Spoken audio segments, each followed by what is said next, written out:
complete down to the goal line is Jeremy Lyons. Check that. It's not Jeremy Lyons, it's Corey Castle, the tight end. Corey Castle with the reception. So down at the goal line are the Bulldogs. And here you see Short, rolling out correct. Very nice play. Castle right on the spot. Nearly gets in on this one, and the submarine job brings him down just inside the 3-yard line. Randy Velfling doesn't move off the pylon. He was going to take the hit. One of the few guys with the WYMT crew that could take the hit. And watch this spot. We're going to get a great angle from Randy Velfling right here and see if he got the first down. There we see. Yeah, great angle. Randy Velfling gives us the first down. And I'll tell you what, the one problem that we are sitting at, we are stuck right on the 50, which in most cases is the best seat in the house. Yeah. Well, here at the Pikeville press box, there's a ladder that's right behind us and a pole that's right in the middle. So we're dancing back and forth. Yeah, a little lateral movement there and kind of that first step. That's what you're looking for, that first step. So here we go, Short. With 2 men behind him, it's given to Storch. No, check that. Short keeps it. Touchdown, Lawrence County, and it doesn't take long for the Bulldogs to score the first points of the season. Bulldogs bite quickly, Brian, and if you're a fan of that man, Mr. McPeak, you got to be happy here. You're going to see the fake to the first man through. Pikeville takes the fake, and Short takes it the short path. 6 points, Lawrence County 6-0, and Pikeville, you know, they were supposed to have the tough defense. Lawrence County basically takes it the length of the field, and let's see, they're going for 2, Brian. And in typical Lawrence County style, go for 2 with the loaded backfield. Parker is the man out to the right, and Short pitches it out to Storch. Storch fights for the corner, and great defense by Pikeville's Jesse Parrish. Nice job by Parrish, and it's 6-0 as Lawrence County strikes first. And now Chris McNamee's club, they must get things going in the right direction. Well, despite the fact we talk about Pikeville's defense, they've always loved the offense here in Pikeville. And of course, the storied names go for a number of years. And they've got the Pikeville High School Athletic Hall of Fame and a number of great players, both offensively and defensively. And you know, there's a lot of pressure on Coach McPeak, or Coach McNamee on the Pikeville end to put the points on the board, despite the fact of the heavy losses in graduation. Just a moment ago on the Lawrence County sideline, you saw assistant coach Jeff Frazier congratulating the offensive unit as they came off the field, former Moorhead State Eagle, and we showed you Vic Marsh being presented the Legends Award at the Pike County Bowl, and his son, as we mentioned earlier, Scott Marsh, played at Moorhead State. And MSU well represented among Eastern Kentucky coaches and programs as Lawrence County grabs the early lead, and they prepare to kick things off. And we'll see who some of the young players for the Panthers are going to step to the fore and perhaps make a name for themselves, as Sullivan and Frazier and company have done. Another squib kick that's mishandled by Pikeville's Tim Champlin. So he recovers the ball outside of the 20. So that's where Pikeville will start. That squib kick, you never know where the ball is going to bounce.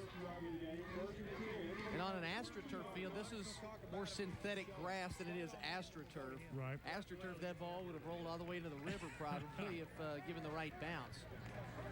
We'll have to check during the course of the game. Perhaps Michael could maybe check with some of the Belfry folks. I'm not sure, just to see if there were any perhaps injuries incurred as a result of the artificial surface, but I don't think there's been any. This is going to be a great thing here at Pikeville. Senior Derek Sword underneath for Pikeville, and he hands it off to Robert Shirtliff, whose family is just in front of us, in front of the press box. There you see a good look at Sword, and took over for Paul Howard when he left and transferred to go to Belfry. And Sword has really been a tough competitor since taking over a couple of seasons ago. And there you see one of the that guy looks like a tough competitor. police better be on the APB for him later on. The pitch goes to Shurtleff around the right corner. And Lawrence County stretches out the toss sweep. And we'll bring up third and about 5 or 6 for Pikeville. Looked like Kyle Barnett comes up to make the stop. Just won't let the ball carrier turn the corner. Not much daylight so far. You see Coach McNamee sending in the play with Jesse Parrish. 3rd and 6, not an enviable type of play to come up with. Lawrence County 6-0 over Pikeville, and 3rd and 6. And there you see Sword rolls to his right, looks to throw, and that drills a Lawrence County Bulldog on the sideline. He wasn't paying attention, and it'll bring up 4th down as the pass was intended for Barnett. And it's a punting situation. Things working pretty well for the Bulldogs early. Just played approximately half of the first quarter. They're up 6-0. They'll be getting their hands back on the ball and should get pretty good field position after this one, after the exchange, Brian. So it's quickly 3 and out for Pikeville, and time is out on the field. And the Panthers are going to take a timeout. May not have had enough people on the field as we see somebody else run off. So we'll take a break, a quick one, and it's 6-0 Lawrence County here in the nightcap.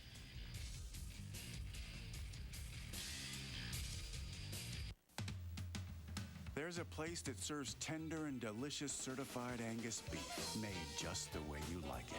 Beef so special that only the best makes the cut.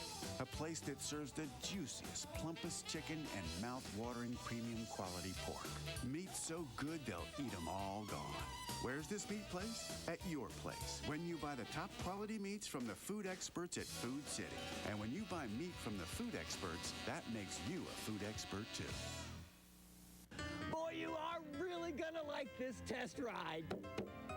Rides like a dream. The best deal it could be. It's a perfect deal. So, what do you think? Should have gone to Johnny Watkins. We're going again.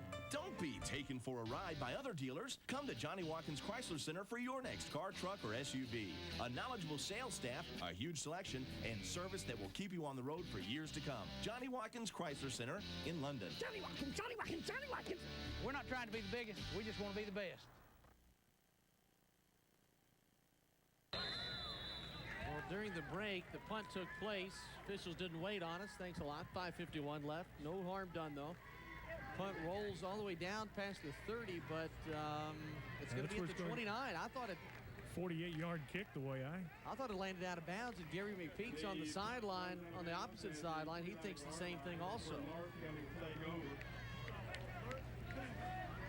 The way I do the quick math, 48-yard punt, a lot of that coming on the roll. So we'll see. I'll take your word for it, buddy. Okay, well. Take your word for it. Whatever. Lawrence County did not waste much time on their first possession. Their second possession of the night starts with 5:51 in the second stanza. Up 6-0. Just got great blocking at the point of attack. Excuse me, some big guys up front. Jim Bob Nolan, Mike Roberts, Dustin Branham clearing the way. Pikeville unable to match the strength of Lawrence County down in the trenches. And Lawrence County doesn't get a lot accomplished on that play as Barnett gets off the turf. An outstanding crowd of jam-packed Hambly Athletic Complex tonight as you take a look at Coach Gary McPeak starting his 3rd year at Lawrence County High School. And you know, I think a lot of these folks came out to see the field, to see this new facility, and this is one of the biggest Pike County Bowl crowds in history. And James Stortz rumbles up the middle, and he has it up for a first down, a pickup of around 13. So number 3, James Stortz gets a nice pickup in one of probably his 5th or 6th handoff of the evening. Once again, good blocking, point of attack. Those big guys up front opening the holes. Pikeville unable to match the movement up front. And just like Coach Dane Dameron said, their games are won right in the trenches. And the first pass of the evening, short to Eric Parker, senior to senior. And that picks up about 5 or 6. Lawrence County known for smash mouth football. They throw it only when they have to. Back in the mid to late 90s and in 2000, Lawrence County ran for more than 5,000 yards in a season. 4 consecutive years. That's just unheard of. Right. Of course, they had Chuck Williams there for a number of years. And kicking it to the outside is Stort, stiff-arming players up and down the field. He gets inside the 25-yard line, and Lawrence County in business once again. And it's James Storts and the great blocking by the offensive line. You describe it, Brian. Great blocking, and before you know it, these hard running backs for Lawrence County quickly into the secondary, chewing up the yardage, chewing up the clock, and Lawrence County in the driver's seat at this moment. And Chris McNamee thought that defense really would be one of his strong points, and right now, Lawrence County is doing whatever they like on the football field from the offensive angle. One more time, it's short, and he pitches it this time, and there's a fumble on the play. Pikeville has the football, and we're going the other way. Who came up with that? 25? Was that? Tim Champlin comes up with it. If that was him that recovered, it was Adam Preston who fumbled the football his first time getting his hands on it. Does not handle the pitch. So the first turnover for Lawrence County via the fumble. See what the Panthers can do with it here on their home turf. And just happened to watch that play. They double team on Hamilton up front. The pitch goes back deep, and let's see. That's the big guy. That's the big guy. Maybe Josh Sullivan. Yes, 6'8". maybe. 68. Josh Sullivan falls on it. So Pikeville now with a run play of their own, busting it right up the middle is Robert Shurtleff. So Pikeville moves the ball, and a huge flag comes flying from the secondary. Yeah, the back judge comes up with that one. That may be an unsportsmanlike, Brian. Let's check it. Personal foul on Lawrence County. Now, last year in their opening game against Leslie County, the Gridiron Classic at Hazard, or the second game of the year, rather, they had a player thrown out of the game for throwing a punch. Hopefully we don't see any of that tonight. Here's the official call from what they say is the White Hat. Dead ball. Personal foul on the white. Touchdown! All right. Chuck Smith with the emphatic. That's wonderful. First down. Gosh, I forget the name of the official that did that. It wasn't his name Red something? Oh, Red Cashin. Sword in the shotgun pressured. He's going to step up, and he goes down via the sack. Couldn't pick up who makes it. 68. It is Michael Keaton. Michael Keaton, big 68, brings down Derek Sword. You know, look at the turnaround here, Brian. You got Lawrence County maybe going in for a score. Fumble. They lay it on the ground. Pikeville recovers. Then they have a little success on that first down. Here comes the flag. And now all of a sudden, Pikeville in Bulldog territory. In the I formation is Pikeville for the first time tonight. Sword under center. And it's another swing pass out into the flat. And the pass is complete to Parrish, and they pick up a nice ball, a nice gain on that reception. Parrish turning into a ball carrier on the quick hitter out in the flat. Brings up about 3rd and 5. Now you kind of wonder, Lawrence County with at least a 2-to-1 advantage insofar as number of soldiers out there. You wonder the attrition rate insofar as the heat and humidity as we get deeper into this game. Robert Shurtleff, he is going nowhere. An outstanding tackle by Lawrence County's number 59. And that's Mike Roberts, the left guard. He gets out to the side.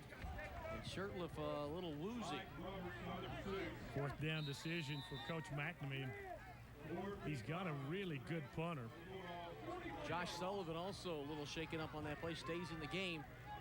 And Parrish will do the punting tonight. 4th and 5. Let's see if Pikeville does anything trickier. They try to pin Lawrence back. Not much of a rush. Great kick. Great kick, but it will carry into the end zone. That will be a touchback. How So, easy was that 41-yard kick? 41 yards, 21 on the net. I have to say the 21 on the net as a former punter. A minute 37 remaining in the first period. And it's Lawrence County on top 6-0. So Lawrence County sort of dodges the bullet, the turnover, doesn't come back to haunt them. And they've got a full field to move it. Pikeville not having a whole lot of success on defense except for the turnover.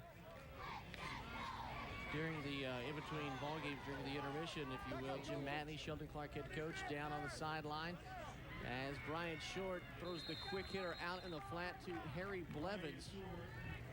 And congratulating him on a big win last night over Chuck Williams, Bourbon County Colonel, 16-12. Nothing fancy about the ball game. One of those old smash mouth, big sandy brawls when Chuck was up in Lawrence County, of course, and River Valley area. Maybe you don't know this, but Chuck began his career head coach Sheldon Clark. So he's been a little bit everywhere. Yeah, he has. He's been all over the place. That game that I did, my first game, Putnam Stadium, that was Chuck Williams, Prestonsburg Blackheads. They made a run at the state title that year. Brian Short to the outside, and he's got some running room down the right sideline. He's at the 35 and is brought down by Tim Champlin, but a huge game.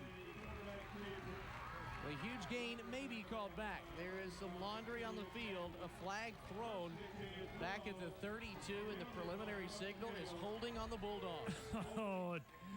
The Lawrence County folks don't like it, and that's the way it's going to be, though. The officials have the final word. And tell you got to love the way this Brian Short makes the plays. I mean, he turned the corner. He had some daylight there, Brian. And that was the same play that he got hurt on last year against Belfry. Belfry made the play, and what looked like a very simple tackle was a helmet to the rib cage that lacerated his spleen, and a lucky boy to be with us, though, as they say. That's right. That's right.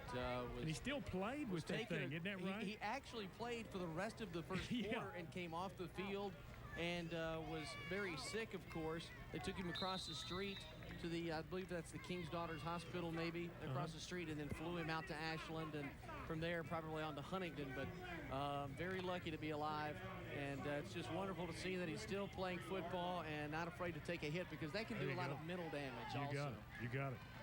James Stort's around the left side, off the left tackle. And he picks up a few yards. Lawrence County certainly winning the battle in the trenches right now. If not for a couple of mental mistakes, they might have a larger lead than a one-possession game. You see Coach McNamee there. He's concerned about the way his defensive line not getting much of a push at this point.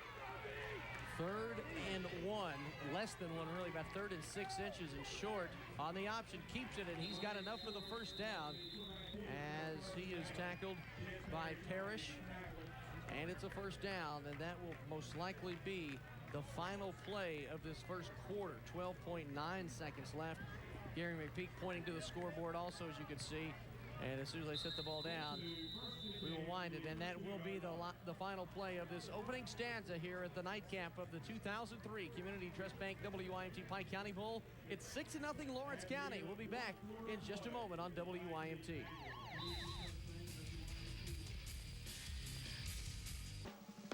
It's the 12th annual Kentucky Bourbon Festival, September 17th through the 21st in Bardstown, Kentucky. For more information, visit us online or give us a call. You may not be made of money, but your home might be. The equity in your home can be your greatest financial resource when you need money. Are you looking to make home improvements, pay off those high-rate credit cards, even finance your child's education, or take that dream vacation? With a home equity line from Community Trust Bank, you can make your dreams a reality. Community Trust Bank, building communities built on trust. Whitaker Bank offers banking online anytime, day or night. 24/7, Whitaker Bank is open for you. Log on or visit WYMTnews.com and click on Money.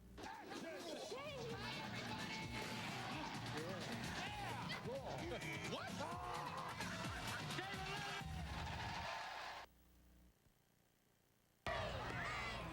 The ball sits on the 32-yard line as the Lawrence County Bulldogs lead the Pikeville Panthers 6-0. There you see a good shot of Chris McNamee. Took over in 1999, just a couple of weeks into the season from Pike Central High School. Barry Birchfield took over the Hawks, and now Johnny Pointer leads the orange and blue of Pike Central, just down the road from us here at Pikeville High School. And McNamee on one of those state championship teams in the late 80s, 87, I believe. He and his brother go on to play football at Eastern and get the college education paid for. And we've got an injury down here around the cheerleaders area. Let's hope that's nothing. Freddie Hunt, our cameraman, is down there, and a cheerleader is down. And we certainly hope that she is okay. I did not see what happened. Let's take another quick break while we have this injury down on the field. We're going to take another quick break. We'll be back in just a minute here at the Pike County Bowl. Room service. Your grape nuts, sir. It'd take 4 bowls of grape nuts to get the B vitamins in just 1 bowl of total. That's a manly breakfast. Your raisin bran. 10 bowls to equal the zinc in total. I'll keep the gym open. Your special K is 40 bowls to equal the calcium in total. Late checkout this morning? You need Total. It's got a 100% daily value of 12 vitamins and minerals. No other leading cereal comes close. Bowl of Total, I'll take Total. Kitchen's just closed. Total Raisin Bran. 1 bowl, 100%. And as we mentioned during the commercial break, on cue as we go to the break, the young lady from Pikeville stands up, leaves the field, a little shaken, but she seems to be okay. And that's why I called for it, Brian. I said, hey, let's go to the break. We know she'll bounce back if we do that, so that's great, and glad she's okay. Brian Short hands off up the middle, and Kyle Barnett spins his way close to the first down. And Lawrence County, Jim Matney, Sheldon Clark's head coach, mentioned it just a few moments ago when in between ball games. He said he's really concerned about Lawrence County. He's got to play them next week. You were Belfry and Lawrence County play in 2 weeks. You were right about that. Lawrence County and Sheldon Clark play this coming Friday night. And, of course, Jim Matney getting a pre-scouting report. If he does decide to leave, just hit play and record on the VCR. Yeah. Up the middle is close to a first down is Barnett one more time. Panthers unable to wrap up on the initial hit right now, Brian. They get a couple of jerseys in on the ball carrier, but unable to wrap up. And if you have to wait for the second or third wave to make the tackle, it's going to be a long afternoon. You saw Tyler Shockey run onto the field. Eric Johnson running off. 11:03 in the second period. Lawrence County leading 6-0 over Pikeville, and it's been Lawrence's ball so far pretty much all night long.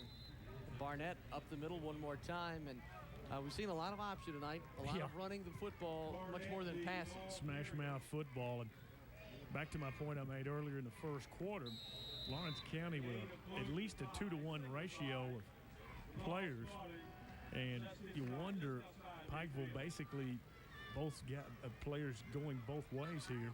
You wonder maybe if they're not able to match the effort right now, what's going to happen in the latter part of the second half. So Lawrence County wearing down Pikeville at this moment. And Brian Short nearly has his jersey ripped off of him. Sullivan with the tackle. Josh Sullivan, big number 68.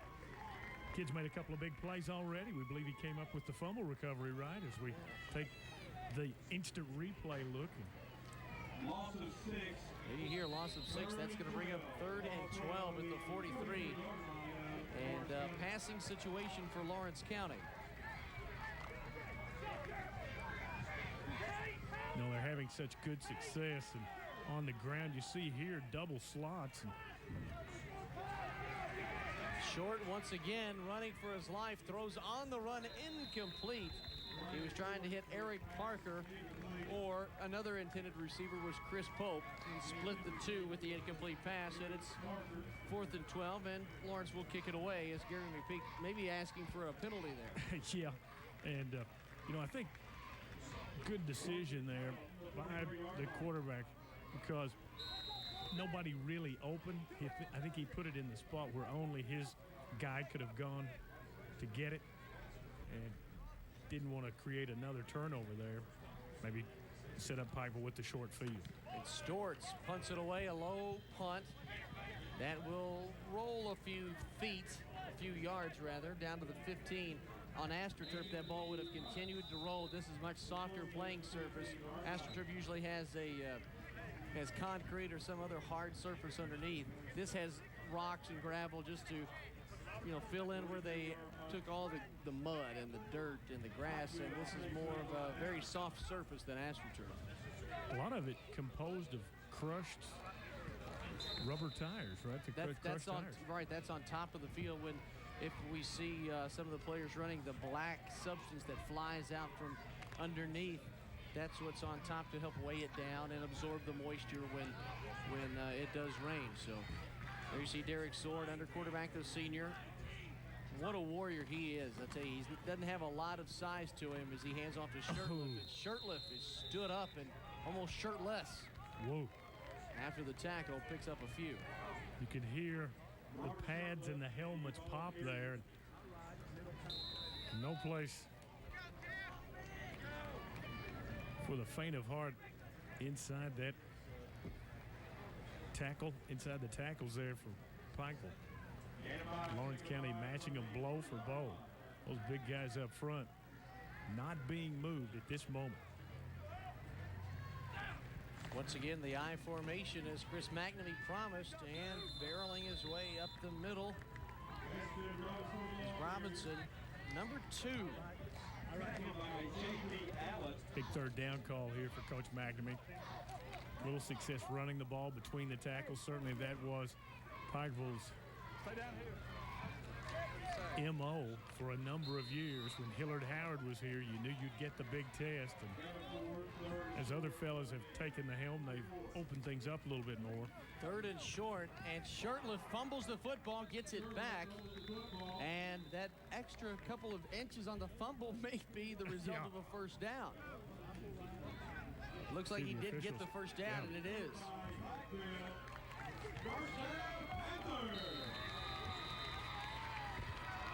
We'll see what they can do on first down and trying to get the drive going. We're going to slip inside 6 minutes to play in this first half. Not a lot of scoring in our Pike County Bowl game so far. Once again, Robinson up the middle, and he picks up a few. Next year, if the Pike County Bowl, if we are fortunate enough to televise the Pike County Bowl, we are going to get a different location. Jason Blanton, we're going to be here earlier. Literally crawling underneath the desk to try to hook up a phone line or to his computer. You know, this is the opening game. We got to remember that. This is the opening game for this totally new facility. And I loved what Steve Combs said. You know, they're going to be developing even concession stands and all this stuff up underneath the stands here. So just in phase 1. Shirtliff again powers his way up the middle, brought down by Mike Roberts. Shirtliff and Parrish, obviously the two workhorses in the backfield. And Chris McNamee said he didn't know who his starters would be. He had 6 people to choose from, and right now Shirtliff is getting his number called. Whoa, he is, and he is showing the toughness and character he has by taking it right up the gut. He knows he's going to be hit by some big fellas.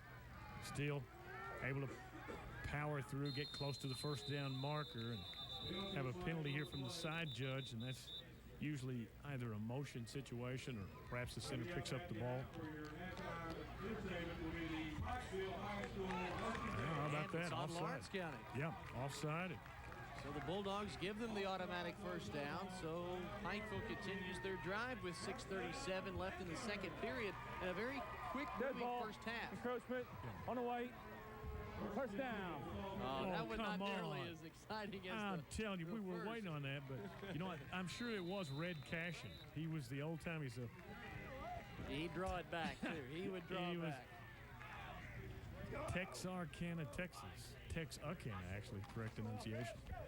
And out to the Look left out. side is Robinson. Look out. Justin Robinson straight up the middle now to the 30-yard line on a little counter play. Whoa. And the biggest roar of approval from the Pikeville fans comes courtesy of Weston Robinson, a 5'11 sophomore. Woo. He had some speed there. The deuce. They turned him loose. I don't believe he'd gotten his hands on it until that time, and he rolls for first down yardage. That's what the Panthers need. You know, certainly Lawrence County has outplayed them to this point, but you're just down by one score. Let's see what the Panthers can do. Pikeville not shy. They're running the football straight up the middle, and not a lot for Shirtliff, not a lot of running room. As James Terry was in there, also Michael Keaton. And we'll throw Dustin Branham's name in there, the upper 60s and low 70s on the roster. Yeah, why not? And you see the defensive signals there, or either that or he's pounding the pads. I'm not sure. Or he stayed at a Holiday Inn last night. Last year, that was one of the best moments of a ball game that in the waning seconds with Dougie Bulldog. We've got to get a shot of him. I see him on the far sideline as Pikeville in the I formation. It's sort of a little play action ahead to Shirtliff, and it's complete, but there's a flag back at the 33-yard line. And we may have a hold on Pikeville. We will wait and see. Certainly in that area, perhaps an illegal block, and they're conferring with the official. And there you see Dougie Bulldog. Look at the hat. Oh, Dougie yeah. Bulldog has. There's the man. Yeah. Whoa. The Bulldog. Certainly one of the great characters in Eastern Kentucky, in the East Kentucky region and the Mountain Regional football, and always glued to sports overtime and WYMT every time we see him. On the offense, we play second. He's always around the camera trying to rally the Bulldogs. Bulldog through and through. So now instead of second and short for third, of course, Pikeville having some success tossing the ball here, Brian. Let's see. Robinson on second and 22. He takes it up the middle for a few. So now it's third and long. Yeah, this kid, I believe, has some potential, don't you? He looks to be the quickest of the backs. Right. And just give him just a little daylight, and he may be able to turn something big for you. So, Coach McNamee leaving a few tricks up the sleeve, perhaps, for later in the game. Big third down call, though, Brian. You almost don't want to try to get it all back. Maybe if you could just get part of it here. And Robinson moves up the middle, moves the pile about a yard, but it's going to be 4th and 17, 4th and long. And once again, punting the coffin corner kick. Do you go for it because it's at the 40-yard line or 39? And they've got a good kicker to do those kinds of things. And so I think he's going to, Coach McNamee, going to turn it over to his defense here. Not trying to take any chances. A turnover at that point, that juncture in the game might have hurt the momentum, so he's going to try to stick them deep. Jess Parrish with the punt. He angles it off to the left a little bit. It's not going to roll a lot on this very soft surface, but it does creep into the end zone. So a 39-yard punt will be brought out to the 20-yard line. And really a pickup of 20 yards in field position. So Lawrence County with 3:43 left will take over possession on their own 20, and a nice crowd on hand tonight. Really a lot of maroon and white, a lot of red, white, and black all over the place with Belfry and Boyd County and Lawrence County's colors. All along the same template there, that color template of red, white, and black. And the team that has worn the white shirt and the red pants has won tonight. Whoa. On cue, Lawrence County has the lead. They look for more. Brian Short kicks it to the outside, tripped up. Nice play by Brett Gibson, the younger brother of Chase Gibson, from Betsy Lane area originally. And Chase Gibson, we mentioned him earlier tonight. Yeah. You know, an all-state performer here at Pikeville, went up to Marshall, destroyed his knee really in one unfortunate play at Marshall University. Had ligaments and tendons and everything damaged and removed from other parts of his leg to replace into his knee, and actually lost feeling. But James Storts goes up the middle. He is gone to the end zone. Touchdown Lawrence County. But wait a minute. We've got a penalty flag, and the Pikeville fans, they're all standing up. They all saw the play. And we will see if a 78-yard run is nullified due to a push in the back. Wow. Gary McPeak he's looking for an answer. His arms are out or widespread. He's barking at anybody that'll listen. Cannot come up with. That guy loves it right there, doesn't he? He wears some nice clothes, doesn't he? Look at the Daugher family in attendance tonight. So. Boy, shameless publicity we give on WYMT. I'm telling you, how about that? We have an illegal block in the back on the offense. We're going to replay second down. So what would have been a 78-yard touchdown scamper is called all the way back from the spot of the foul, so they actually still pick up a few yards on the play. So instead of the 22, the ball will be on the 32-yard line.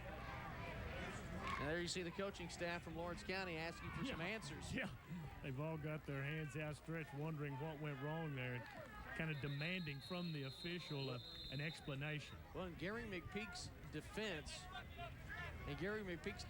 that play was on the opposite side of the field. It really had no.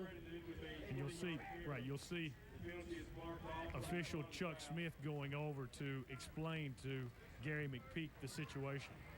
And I guess a lot of times we don't want to necessarily have him potted up, as we would say in the lingo, but he's explaining to Coach McPeak the last play.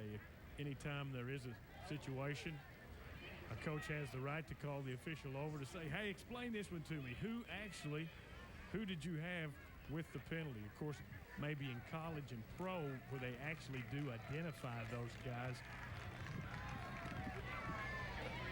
in a vocal tone over the PA announcement. There's maybe perhaps easier to discern. In high school, somewhat more difficult, but still, nonetheless, coach has the right to ask what happened. First and 10 from the 32, and James Stewart's goes nowhere. Brought down quickly by the Pikeville defensive front. There you see Chris McNamee, whose team is really, they gave up a quick 6, but they've hunkered down and stifled the Lawrence County running game over the last 18 to 20 minutes or so. Yeah, they've kind of hunkered down on the Dogs, but those Bulldogs making some big plays, winning the battle in the trenches. Short going back to throw. He's looking for Eric Parker, but instead throws underneath. And underneath, that man is drilled. And of course, Corey Castle pays for that. It's close to the first down, and it's enough for the first down. 2:21 left, and a nice pass by Brian Short throwing on the run. And good route by the receiver. Pikeville that time in a zone defense, guys dropping back in their area, and just saw a good job there by the receiver finding that seam in the zone. Quarterback zips him the ball, first down Bulldogs. It's Storts straight ahead one more time as Lawrence County testing the defensive line of Pikeville High School. One of the team strengths, Chris McNamee thought that one of the team strengths would be the defense and the speed. And we've got the roof open here in the press box. It's kind of like we got a little windstorm, at least in my headset. Brian Short on the option is tripped up near midfield, and credit the tackle to Will Lockhart. And with a minute 35 left in the second period, the food finally arrives at a standing ovation as Pikeville High School basketball coach Dave Thomas brings in the goods. Perfect timing. Perfect timing. We've got a timeout on the field. We'll take one also. Lawrence is on top, 6-0.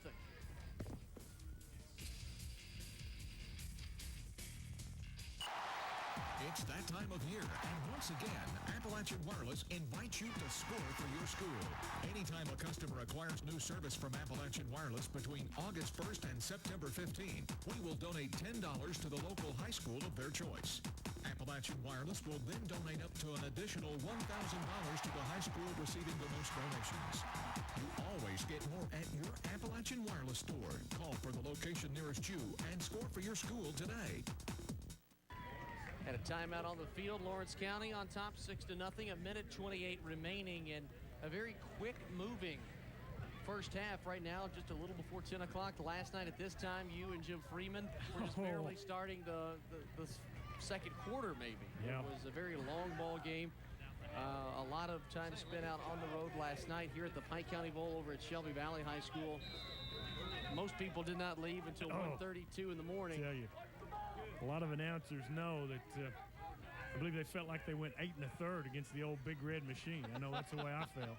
Brian Short fumbles the football. He gets it back on his own 49-yard line, and that was on 3rd and 3. And it looked like he had some room to the top of your screen there to maybe turn the corner and get a first down. So I doubt you'll see Lawrence County do anything too elaborate on 4th down. Probably just punt it away and be satisfied to be ahead 6-0. And really haven't seen the Pike County teams push across much offense here, Brian. It's great defensive efforts. The first game, of course, by Boyd County, and now Lawrence County duplicating that big effort. 4th down they go. And a little reverse, and Kyle Barnett looking to throw. The quarterback from last year, the lefty, throws one up to Brian Short, and incomplete. And Gary McPeak takes out the trick play, and doesn't come up. Another nice play by number 2. That's Weston Robinson, the 5'11 sophomore right there. He didn't want to intercept the ball, Brian. What he wanted to do was knock it down. And you could tell he was going up with that in mind, because if you intercept it back at the 30-yard line, you've lost 20 yards. It's almost like a punt. So Pikeville with a chance, 40 seconds to go.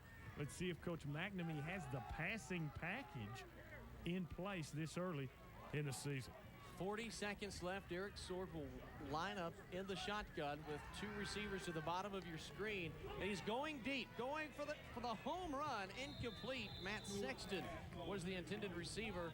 A little too much mustard on that one as it goes well out of bounds. They just ran a little. Seconds. Yeah, they just ran a little crisscross there with 2 Robinson and number 4 Sexton, hoping to get the defensive secondary confused. Good coverage by Lawrence County, and just sets up 2nd and long. A beautiful play there, just a little too much on the throw. So beautiful 33 play. seconds remaining in the first half, 6-0. Lawrence County on top. They need that exclamation part. And for those who have lost in the Pike County Bowl, it has been a futile offensive performance. Sword again goes deep for Robinson, and what a play by Kyle Barnett. That Great almost coverage. would have been a spectacular catch. Great coverage, and I tell you, that ball covered some 40, 50 yards in the air, so great throw. Nice toss. Now really only 3rd and one 10. really only one receiver out that time though, Brian, so somehow you're going to have to maybe get some more guys out in the patterns. Tough 3rd down, 25 seconds to play, first half.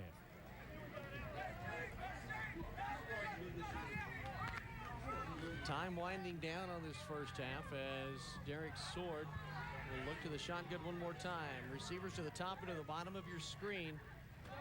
And Sword, whose arm strength has improved, throws a strike and right through the hands of Brett Gibson. His father Jack sitting right below us here. Sometimes the toughest pass to catch, particularly when you've got those shoulder pads on, the one right above your head. You just can't quite get to it. That one was zipped. The mustard was on it. So now Pikeville is down to 4th down and 10, and I'd probably guess going to punt this one away. 20 seconds if they did try something that well, you just got to be satisfied with the 6-0 right here and make some adjustments at halftime and try to get your offense going. And a bad snap, and down on contact was Jess Parrish. So that's a 15-yard, about a 12-yard difference in field position now. You know, we thought that happened in the first game, and of course we had the replay, and I kind of got clipped in the back while the replay was going on, so I really didn't see it, but we kind of thought that had happened. And you see the tough decision there, the low snap, and when the punter goes to a knee to get that thing, then the ball's dead. Ball falls out right in front of you, and that's when you got to be the shortstop. Yeah, You got to bend at the knees and not put one down. So now Lawrence County with new life with 16 seconds. Brian Short is taken down at midfield by Josh Chafin. Chafin just beats his man off the ball, and that's going to be the last play of this first quarter. It kind of gives the homestanding Panthers, their faithful, something to cheer about, Brian. Britton Hamilton, your boy from Betsy Lane in that area, he was also around, I believe. So 6-0 at the half. Lawrence County leads the Pikeville Panthers. We'll be back in just a moment here at the Community Trust Bank WYMT Pike County Bowl.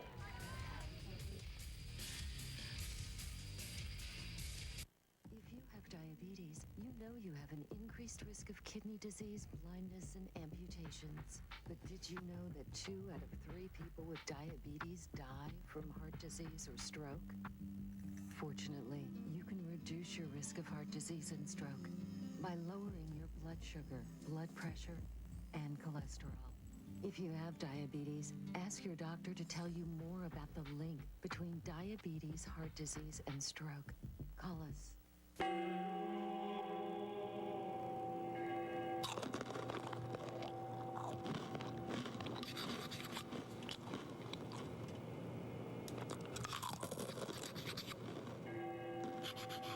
Introducing Oatmeal Crisp Fruit and Cereal Bars. Real oatmeal crisp cereal layered with real fruit. Delicious, crispy, not your usual fruit and cereal bar. New Oatmeal Crisp Fruit and Cereal Bars. It's the cereal bar with the cereal crunch.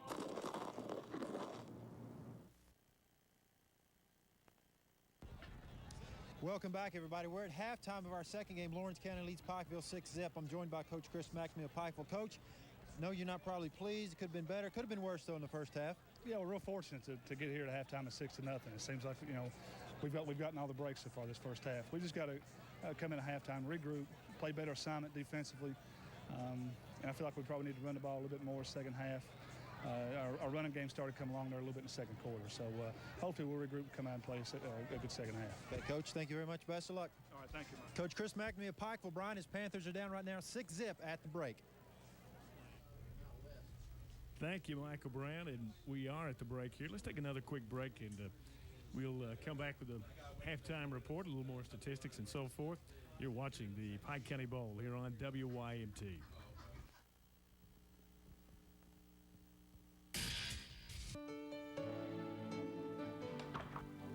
You may not be made of money, but your home might be.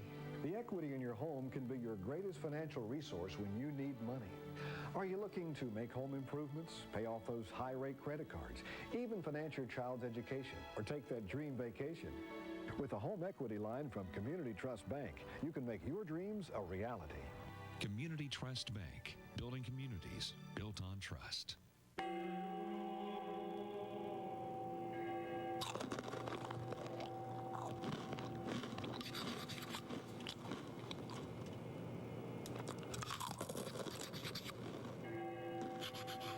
Introducing Oatmeal Crisp Fruit and Cereal Bars. Real oatmeal crisp cereal layered with real fruit. Delicious, crispy, not your usual fruit and cereal bar. New Oatmeal Crisp Fruit and Cereal Bars. It's the cereal bar with the cereal crunch.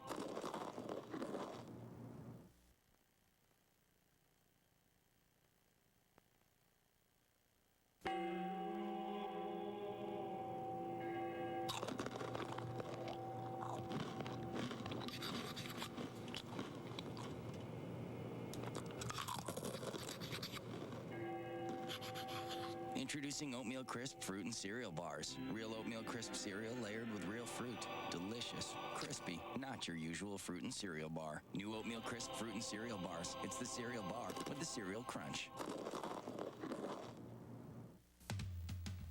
There's a place that serves tender and delicious certified Angus beef, made just the way you like it.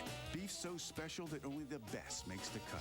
A place that serves the juiciest, plumpest chicken and mouth-watering premium quality pork. Meat so good they'll eat them all gone.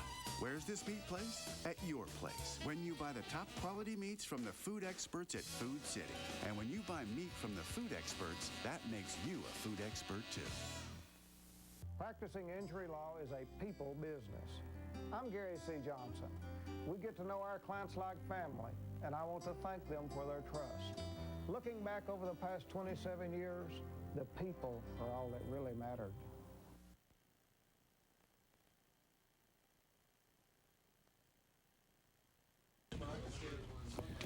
6-0. Lawrence County leading it here at the break, and going to be entertained here in a few moments by the Pikeville Marching Band. But Lawrence County up, but as Coach Chris McNamee said in our halftime interview there, Pikeville feeling fortunate, Brian, to only be down 6-0.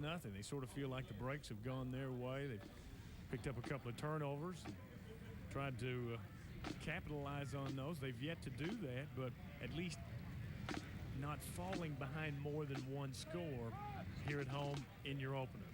Well, you look at the teams that played last night, the teams that played tonight, when everybody that's lost. Belfry got shut out tonight, 18-0. Last night, Phelps loses 46-6. East Ridge only scored 6 points, and Pikeville has 0 on the board. So it's taking some teams, maybe this first game, maybe the next game, to work out some of the wrinkles. Not only that, but there could be a thought among the Pike County Bowl committee, hey guys, get us some easier teams here, you know. That may be the deal, but certainly that's one of the things that's made the Pike County Bowl great, because of the great competition. They've gone out and gotten the best teams available. And quite frankly, Brian, the first few years that they tried to do this Pike County Bowl, there weren't that many competing bowls, so you were able to get, particularly in the Pike County Bowl, because this was a money-making venture, you were able to get teams to come a long, long way to play in this thing just because it was such a great financial venture. Now, a lot of people in communities seeing the success of the Pike County Bowl and others have tried to do this in their community. They're making it work, and certainly that sort of cuts down on the opportunity to get some of the other teams because, hey, they've got their own bowl game now. Well, way back when the Pike County Bowl first started, back in 1985, it was Belfry beating Somerset 7-6. Belfry trailed 6-0 going into the fourth quarter, much like they did tonight, and came away with a 7-6 win. Pikeville defeated Cumberland 27-21. Back when Cumberland obviously was a state Class A power, and Pikeville and Cumberland, two of the better or the best Class A football teams traditionally in the state of Kentucky. And absolutely. A lot of, you look at some of the teams that have come in, your Harrison Counties, Corbins, Paris made a trip, Beechwood. Mail was here, right. You just mentioned that. So a lot of people, and it's not just been from Eastern Kentucky. Fort Campbell made a huge trip all the way over, only to lose to Belfry back in 1991. And Beechwood's made several trips to Rockcastle County, and really the state's best teams show up here, and many times you also see these teams down the road in the postseason. You know, the Pikeville folks may not want to hear me say this, but I'm glad that Mike Yeagle back in the action for Beechwood, because I want to tell you, I can remember I had some terrible family sickness on one of the championship games that Pikeville and Beechwood were playing, and I contacted Coach Yeagle and told him about my difficulties. He said, call me when you can. And I said, well, that may be about 11 o'clock or 11:30, Coach, tonight. And he accepted that responsibility. He let me call him at 11:30. I talked for forever trying to figure out this stuff. I quickly became a fan of Mike Yeagle, and of course he took last year off. Right. And I'm glad he's back in there, and I've always thought he's done a great job at Beechwood. Certainly 7 state titles, I believe. In a 9-year span, yeah. You know, and but he's a true professional. As I mentioned, I had some family sickness. My mother was in the hospital, and it was just a great opportunity there for Coach Yeagle. Late at night, doing the homework. A couple of stats to pass along for you, or to you, this first half.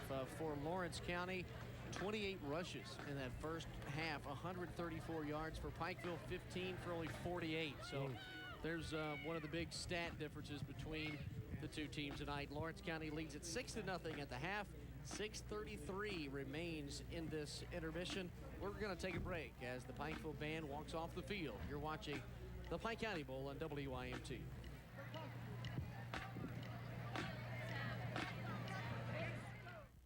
Now, what's your email address again? Okay. Little letters, Jennifer, JENNIFER, _ Kate Johnson, / B765764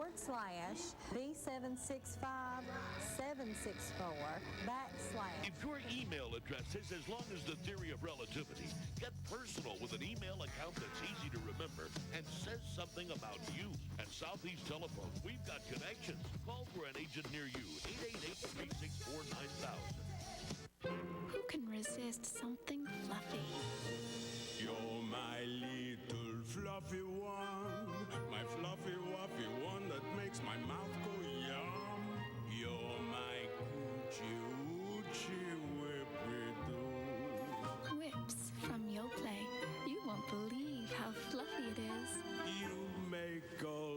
fluffy, whippy dreams come true. Whips from Yo Play.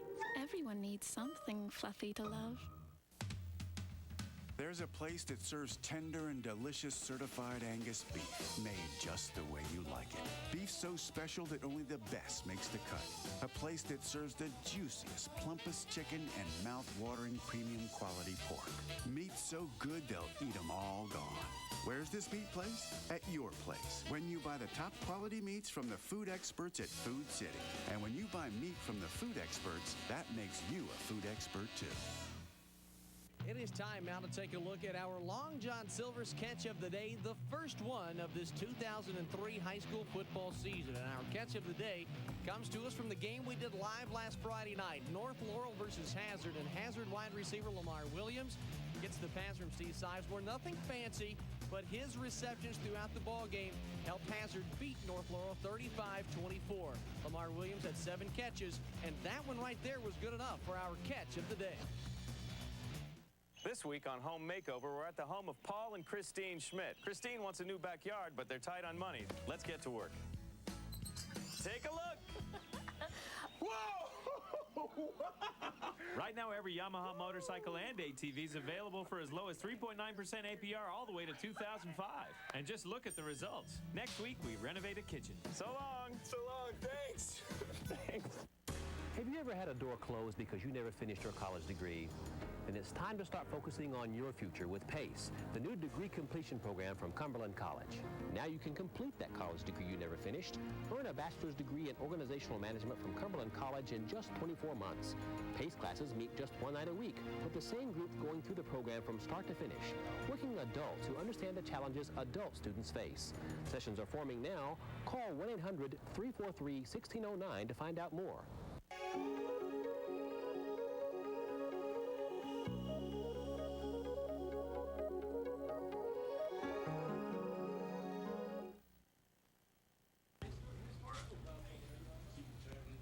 The Pike County Bowl here in beautiful Pikeville, 6-0. Lawrence County on top, and we're at the break, just a few moments away from the start of the second half. Jim Frazier here along with Brian Milam. Brian has stepped out briefly, and so I'll inform you some things here. We've got the Lawrence County team. They're warming up a little bit, but if we look at this second half right here, Pikeville feeling like Michael Brown talked with Coach Chris McNamee, and Coach McNamee feeling like that they've gotten the breaks this first half, just unable to push across any score, picked up a couple of turnovers. So offensively for Pikeville, maybe they'll try to do a little bit of the passing game a little bit. And for Lawrence County, I think maybe what they want to do is, I'm joined back now here by Brian Milam, but for Lawrence County, I think what they'll do is just try to keep the ball back between the tackles. I don't think you need to do anything fancy. If you're Coach Gary McPeak, you got to love the way your offensive line has basically blown Pikeville off the ball. You've had a couple of turnovers and some unfortunate things that have maybe kept the score down as low as it is. But I think certainly Lawrence County has outplayed Pikeville at this point, Brian. Well, without question, James Storch, 12 carries, 113 yards. That's 113 of the 134.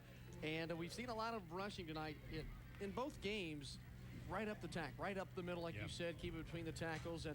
And right now, that's the weak spot, excuse me, that Belfry needs to work on. That's the weak spot that Pikeville needs to work on. And we see some teams that obviously, as the crew from both schools start walking in behind us and go up the ladder. We love it here. Everybody needs to work on there. The Cook family on their way up the ladder right now. So a lot of Moorhead people up here tonight. And that was Wes Cook. Stu was also at Moorhead, one of the strongest two brothers I have ever seen in my life. Whoa. Throw up more metal and more weight Whoa. in the Phil Sims Weight Training Center than I've ever seen before. There's a guy beside me here.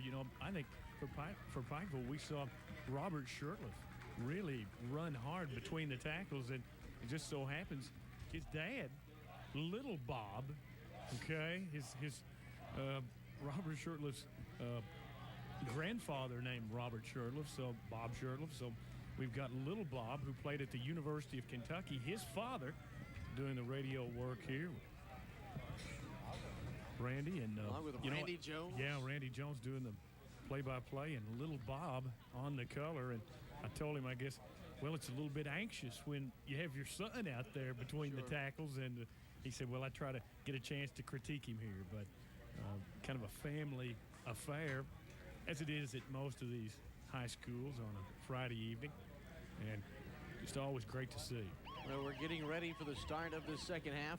3 more minutes will be put back on the clock as Pikeville and Lawrence County continue their stretches and their calisthenics as they get ready for the final 24 minutes of regulation here at the Pike County Bowl. Yeah, and we better take a break because right now Frosty Davis is coming in here. He's trying to take my pizza. He's trying to take my soft drinks, and I'm getting ready to elbow him out of here. So we better take a break, Brian.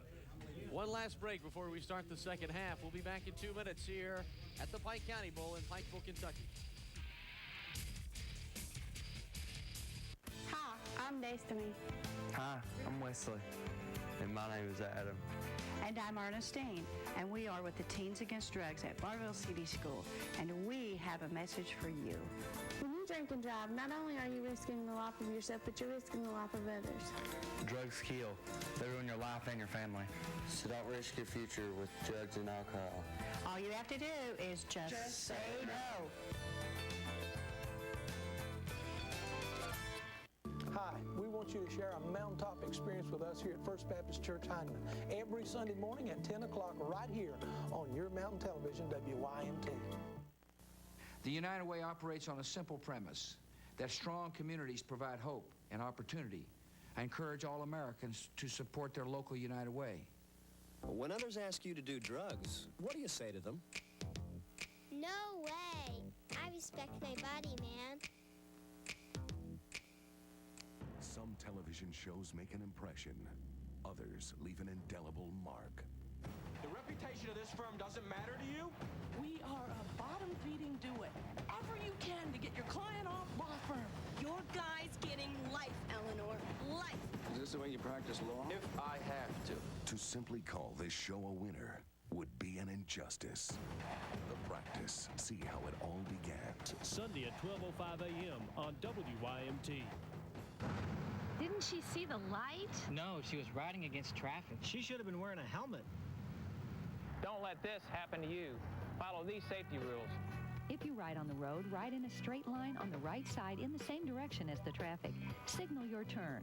Obey all stop signs and traffic signals. Stop and look carefully before entering the roadway. Always wear your helmet. Be smart. Don't become a statistic. The Bicycle and Pedestrian Program. For more information, go to bikewalk.kentucky.gov. We're just about ready for the start of the second half, but before we do that, Michael Brown is standing by with one of my favorite athletes since I've been here in the mountains, Chase Gibson of Pikeville. All right, Brian, thank you very much. You talked about him. Your favorite athlete, one of the first people I did a story on when I came to Eastern Kentucky, Chase Gibson, one of the Pikeville legends.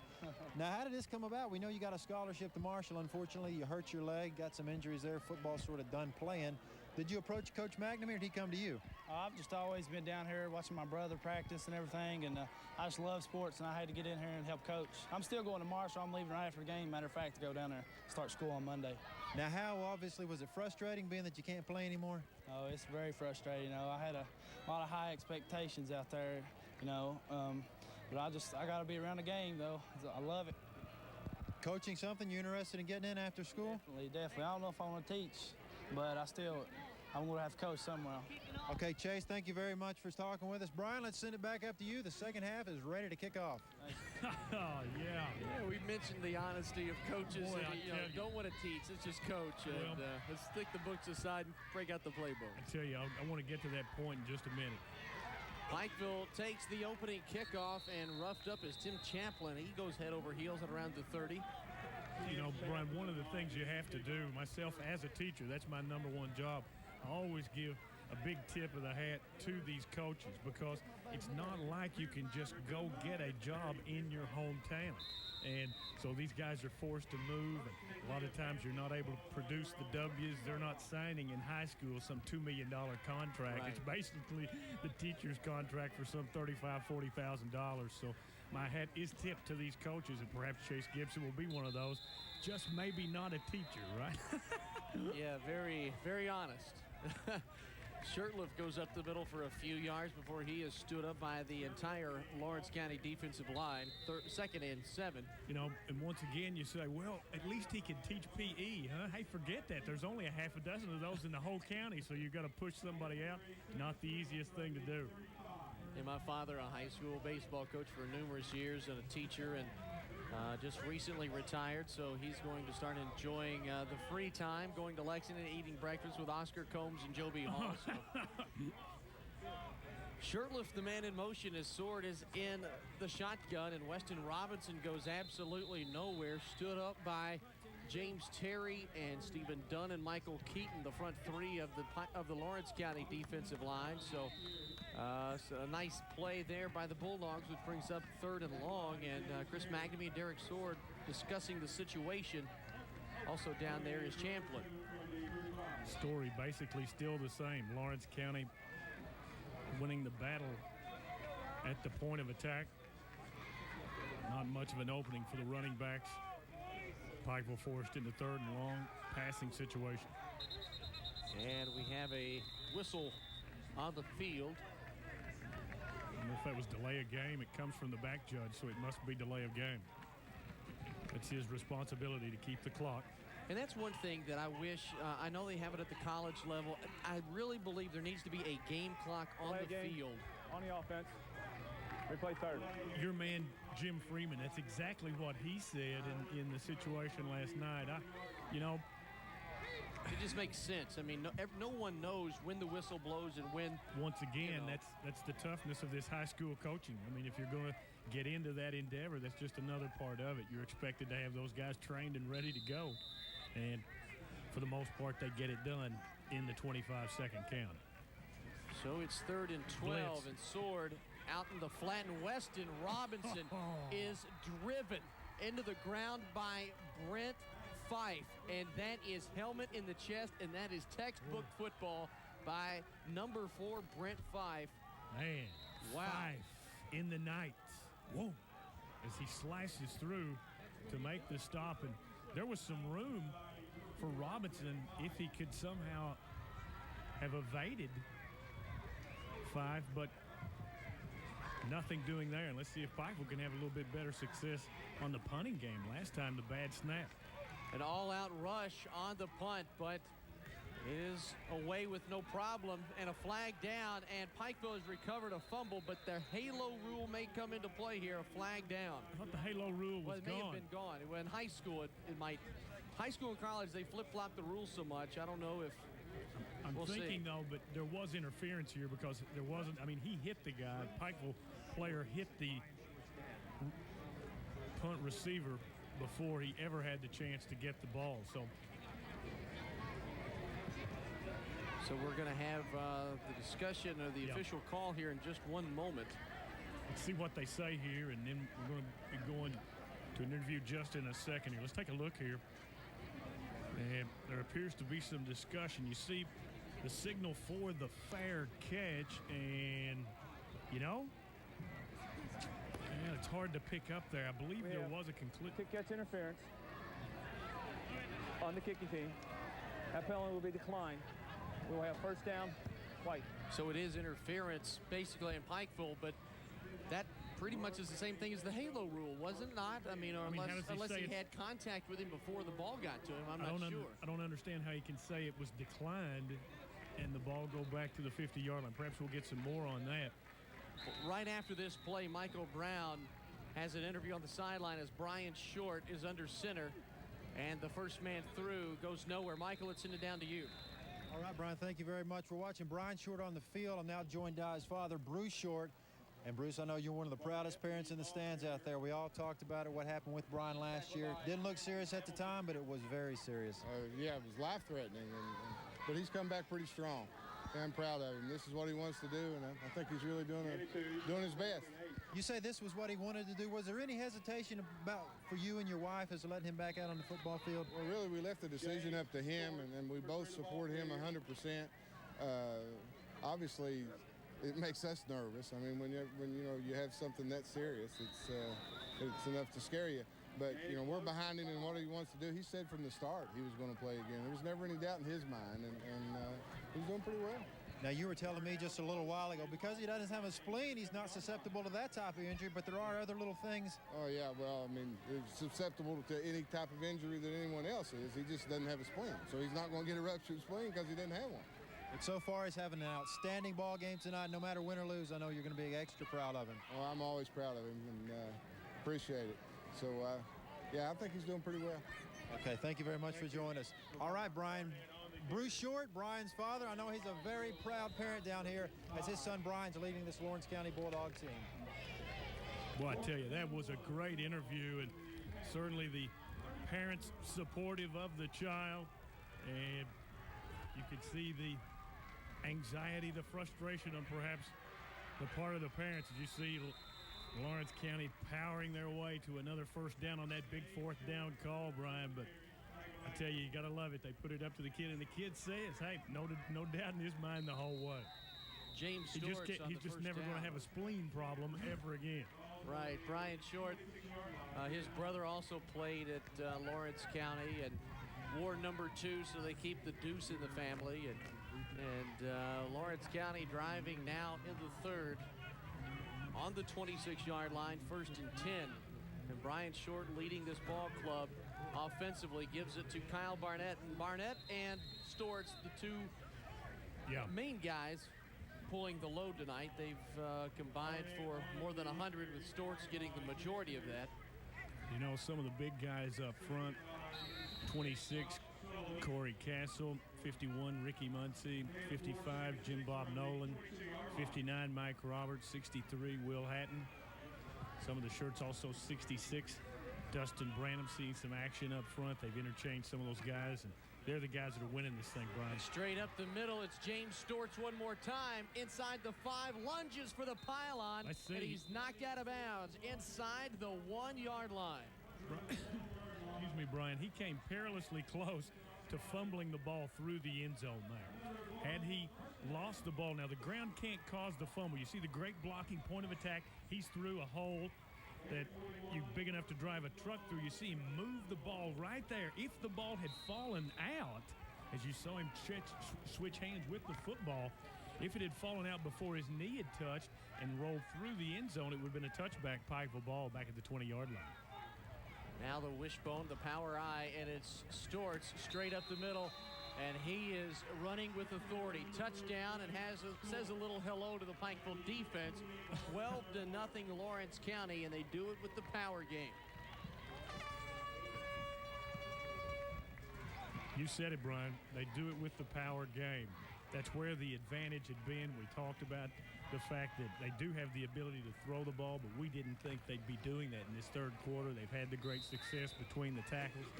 And for Pikeville now, they're going to have to figure out some way to stop the big train, the big Bulldog train.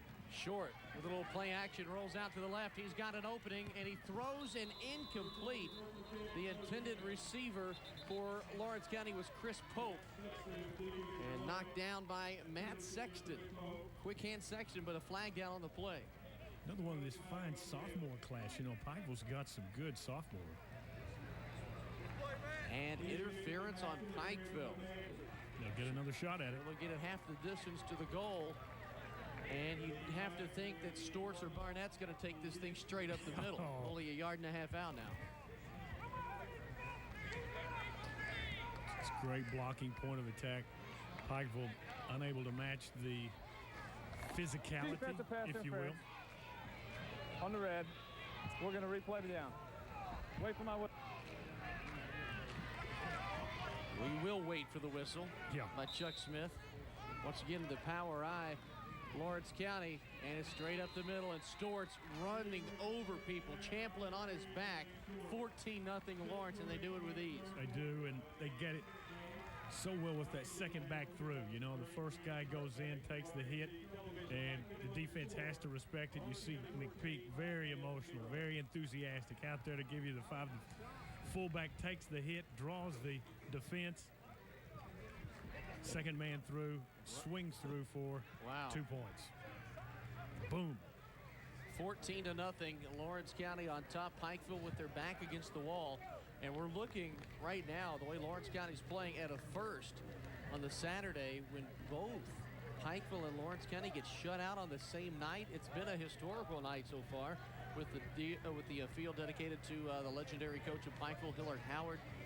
Took Pikeville to 5 state championship games, winning 3 in 87, 88, and 89. You know, I know we can't really get a shot, but the lettering there between right over the 50-yard line says Hillard Howard Field.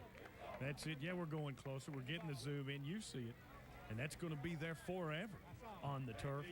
Hillard Howard Field. I just wonder what they're going to do during the baseball season. Obviously, they can't take the numbers off. I guess they have to spray the paint off.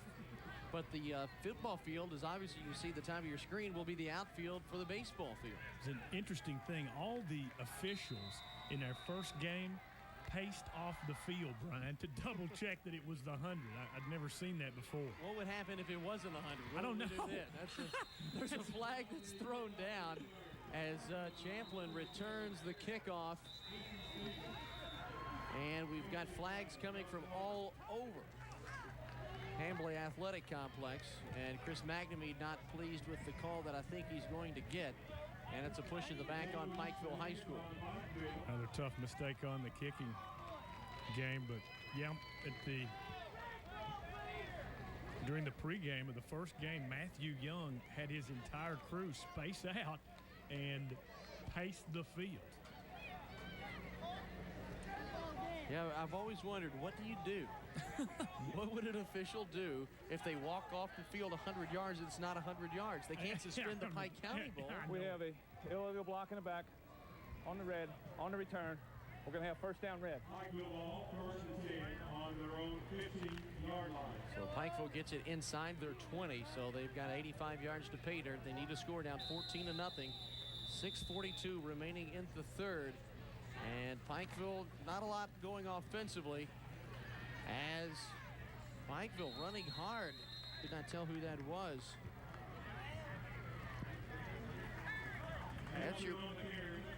That's your boy, Britton Hamilton. There he is. There he is. 5'10", 205-pound fullback, defensive tackle. Gets his hands on the ball and a great shot right there at the senior quarterback, Gary McPeak, applauding his troops. You know, we see in the Mountain Football preview, I see where you guys talked about Brenton Hamilton as the sophomore sensation. I've noticed he's been getting a lot of double teams on defense, so I don't know. He may be against the big publicity, but fine young man. Like I mentioned, teaching the #1 job, taught him in math, 6th grade. Up the middle, great tackle. Great tackle by Lawrence County's number 69. Check that, 68, Michael Keaton. Or 59, check that, number 59, it's Mike Roberts.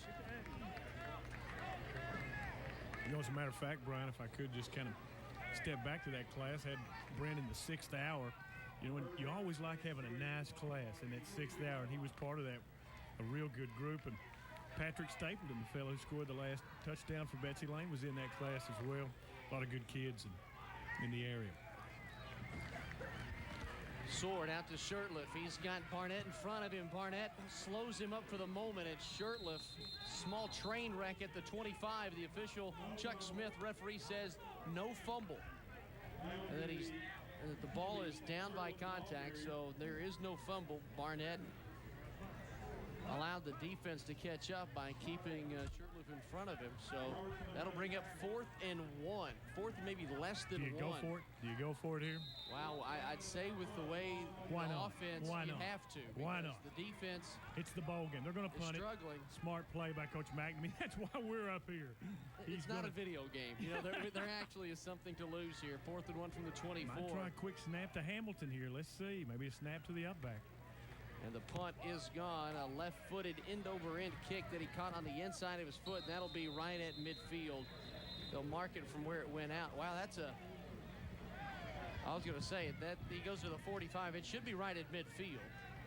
The ball went out of bounds right there at the 49-yard line. So Lawrence County will take over on the Pikeville 49. First and 10 Bulldogs for the Panther 49.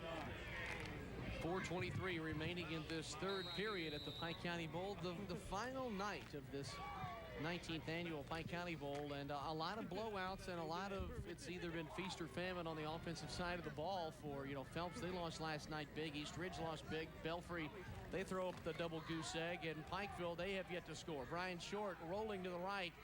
Brett Gibson in front of him, and he slides out and picks up 6 or 7 yards. Nice play by Brian Short. He was able to get to the corner and turn it.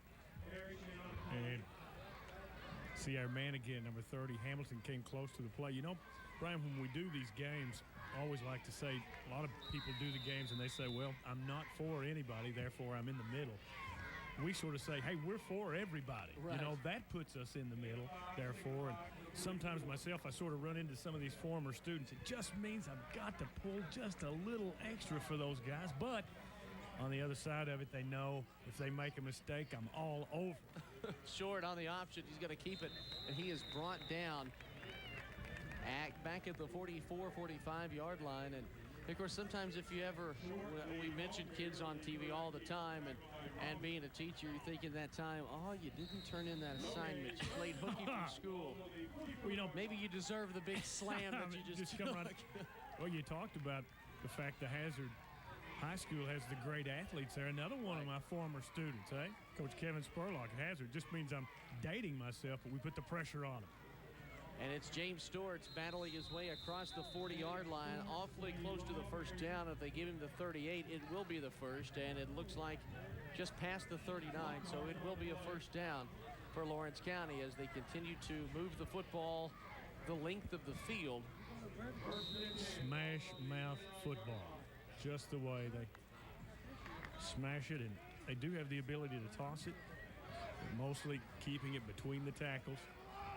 A lot of times, second back through, and a large hole.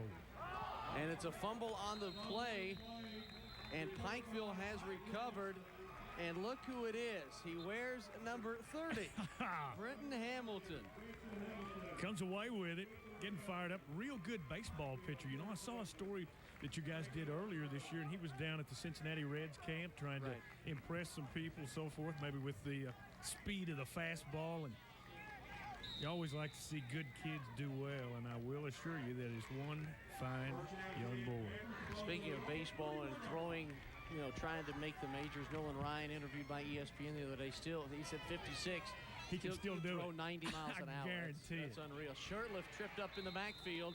Nice play by the Lawrence County defense, and we'll give the credit to J.P. Allen, a 180-pound senior linebacker. Okay, now Pikeville with the turnover here, Brian. If they don't do something with this one, I think you can pretty much sort of roll out the red carpet for Lawrence County. They're just able to put so much pressure on the quarterback and just unable to open up any holes right now is that Pikeville offensive line. I'm waiting for Pikeville to do a little misdirection maybe because they've done so much straightforward play that, nearly intercepted. Wow, that pass knocked down at the line of scrimmage, and throwing his hands up and almost picking off was Ricky Muncie, a guy we interviewed on the Pigskin Previews a couple of weeks ago. Looked like they came with a linebacker blitz. They only sent one of them, and nearly, as you mentioned there, Brian, come up with the interception. Just difficult from an offensive standpoint to get the blocking schemes down. You remember now we've had a lot of transition amongst the players, a lot of young players for Pikeville on offense in particularly. And so as a defense, if you're just so aggressive, you can shoot guys through the gap, causing a lot of problems. One more time, Sword in the shotgun being pursued from behind. The pass is thrown to the 50-yard line, and it is complete. However, it's caught by number 20, Jess Parrish, but it's a yard short or 2 yards short of the first down. So now it's decision time again. Gotta go. A minute 35 left in the third. You're down 2 scores, and Pikeville's got to go for it. Look here. See a great job there as a quarterback. Sword moves, and he finds his receiver, Parrish, open. And you see the Pikeville Panthers bringing them up, going for first down here. 4th and 2 at the 49. Sword under center, and he gets Lawrence County offsides, and the hard count does it. The old rule, watch the football. You know, I don't believe Chris McNamee was actually going to go for it. I think they were in the hard count. If they hadn't drawn them off, I think Chris McNamee wouldn't have played the gamble that you and I would have. And, you know, that's the way you should do it. Coach McNamee realizing that, let's say he went for it maybe in the last series and they didn't get it. Maybe you don't get that turnover, and then you would have been down 3 scores. Here, as it is, they call a penalty on Pikeville, and Chris McNamee. Head bob. He's 5 yards out onto the field. Head bob. Let's get the signal. Dead ball. Ball start on the offense. Replay 4. Okay, the official can't, in high school, they won't tell which player is responsible for the infraction, but I did see one of the other officials talking about it was a head bob. And you see Coach Chris McNamee, much the same as Gary McPeak earlier, demanding the explanation, and now Pikeville to punt away. So Parrish back to punt, the high snap, a huge rush, and that's a good no call by the official running into the punter, but pushed by Brenton Hamilton was J.P. Allen. So that's a good no call. Chuck Smith right on top of the situation. Absolutely, Brian. Good call. Good no call. 48.9 seconds remain in this third period, and an illegal procedure penalty called on Pikeville. Boy, that's one of those, you know, the head bob of a quarterback. Whoa. It's awful hard to speak as a quarterback and not to have any movement. I know it. I know there is the exaggerated head bob, but it's almost like, you know, that the players sort of jumped off sides before that, but the center never snapped the ball. And James Stewart straight up the middle. What a turn of events we've had, and a penalty, and we may tack on a few more here, maybe. Late flag came in from the deep secondary. I think it's a late hit. I'm looking more as of a face mask, possibly. Let's see. And it is a face mask on Pikeville. So that's going to tack on even more. And Pikeville had and look, and Chris McNamee is still barking at the side judge here, closest to us. We have an inverted face mask on a defense, 5-yard penalty. Chris McNamee is all over our side judge over here. Because they would still have the football more than likely, and now we've got less than a half minute to play in this third quarter, and Lawrence County looking to punch it in for 6 more. Brian Short goes nowhere, though. I thought he dropped the ball there. That may be the last play of this third quarter, and you see the fire burns quite brightly down below with coaches McNamee and McPeak. And that will do it for the third period. 13 seconds left. We're going to take a quick break because I don't believe they're going to call another play, and it looks like they probably won't. So let's take a break. We're going to the fourth quarter. Lawrence County leading 14-0 in the final frame of the 2003 Pike County Bowl when we come back. Serious injuries in the workplace can leave you unable to work. You may be entitled to not only workers' compensation benefits, but Social Security benefits. Don't put it off any longer. If you've been seriously injured and are no longer able to work due to your injuries, contact Glenn Martin Hammond, attorney at law, to discuss getting your workers' compensation and Social Security benefits. Call Glenn at his Pikeville office at 437-7777. Who can resist something fluffy? You're my little fluffy one, my fluffy wuffy one that makes my mouth go yum. You're my coochie whippy-doo. Whips from Yoplait. You won't believe how fluffy it is. You make all my fluffy whippy dreams come true. Whips from Yoplait.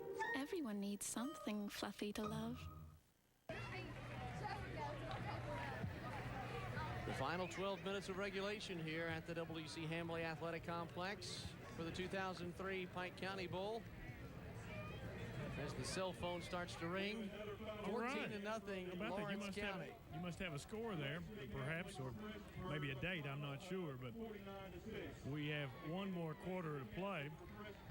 Lawrence County leading it 14-0, and Pikeville, of course, had some momentum going with the turnover late in the third quarter there, but the illegal procedure call on 4th down moved them back from 4th and 1 to 4th and 5, and they were, of course, forced to punt it away. Comes Lawrence County up. Don't forget Brian the Milam milk with the and the bread. play-by-play. What about you? How up about the that? middle. Lawrence County takes it straight up the middle. Adam Preston rumbles for a big first down. So Lawrence County with 11:51 remaining. Chris McNamee not pleased with the defensive effort his Panthers have given him tonight. The first drive, Lawrence took control of the game, but the rest of the first half, Pikeville settled in. You know, I'm just thinking about the history of our telecast here on YMT, and that is the first cell phone call having been received by a broadcaster, and it's a different world, ladies and gentlemen. Different world. Back when you and Caseville did the play-by-play, cell phones weren't around yet. Up the middle, Lawrence County's James Storts continues to run the football with a purpose. Of course, the question would have been, who would have been on the other end when Keith and I, whoa, I'm going to let that one go, though. But I know somewhere last evening Keith was smiling because when Jim Freeman did the play-by-play, you talk about a guy prepared. I mean, he even had the north, west, south, east end of the stadium all picked out, knew where the wind's coming from the south and all that. Man. Short rolling out and finds his receiver wide open is John Mead, and he is knocked out of bounds. Check that, not John Mead. It is Corey Castle one more time, and he is inside the 10 at the 5, so it's first and goal to go at the 5-yard line. No, even mark it at inside the 5, so almost the 4-yard line. 10:50 left. As the season develops, I think you'll see Lawrence County go to this passing attack, Brian, and do some damage with it. Dave Thomas coming around one more time with MVP ballots for game number 2 tonight, and right now Pikeville looking for their MVP. In the powerized Lawrence County, Kyle Barnett, nice play. Tripped up by Brett Gibson. Back at around the 6, he would lunge ahead for a yard.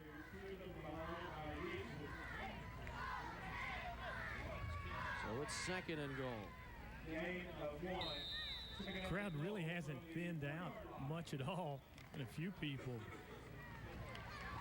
perhaps make an early exit, but for the most part, we've had a few thousand here from the get-go, and it was an early arriving crowd too, Brian. I mean, there were a lot of folks here an hour before the ball game, which Keith Casebolt never knew about because he was never Fumble here. on the play, and your boy Brenton Hamilton, no, it is instead Robert Shurtleff, who may have just submitted game MVP honors for Pikeville, possibly, if it can lead to something. Shurtleff with the fumble recovery deep, and that's twice Lawrence has turned it over when they looked like they were threatening to score. Well, you know, I guess we're just going to have to tip our hat to his dad, Little Bob, who is not little, I will assure you. He's a big offensive lineman for the University of Kentucky. Back when the Cats did move the ball on the ground quite well, I believe Alfred Rawls was the big running back when he was there, but that's a reach back.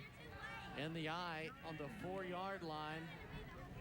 And Weston Robinson's taken out. Great tackle delivered inside the 5. Eric Parker with Willie Stargels, 8 on his back, makes the tackle. Lawrence County in baseball this past season went to Applebee's Park, part of the Grade 8, the new format. And you'll see Parker drop Robinson right here. Nice form, goes underneath, and as we always know, no one can run without the leg. That's it, and you talk about it, nice form. That's exactly what it was. Good technique will bring down even the biggest. Wow, another score to update you on in just a moment. Lexington Catholic, we'll just give it to you now. Lexington Catholic up 49-zip on Prestonsburg in the 4th. And a flag goes down in the end zone, or right by the end zone. Looks like we may have a hold on Pikeville. I think Prestonsburg knew they were in for a battle with Lexington Catholic, but I'm not sure that Pikeville knew what kind of battle they were going to be in when they took on Lawrence County. Just absolutely no hold. Penalties decline. We're going to play third down.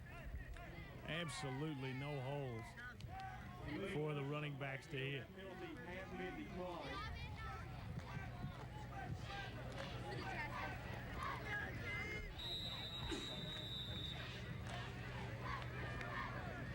It's not a good night for Class 2A football in Eastern Kentucky. Whoa. Belfry loses tonight. Breathitt County goes down hard to Mason County. Prestonsburg well behind, but they are playing out of class, which is one thing. Mason County, Class 3A team, likes the Catholic 3A. Derek Sword running for his life, and he goes nowhere.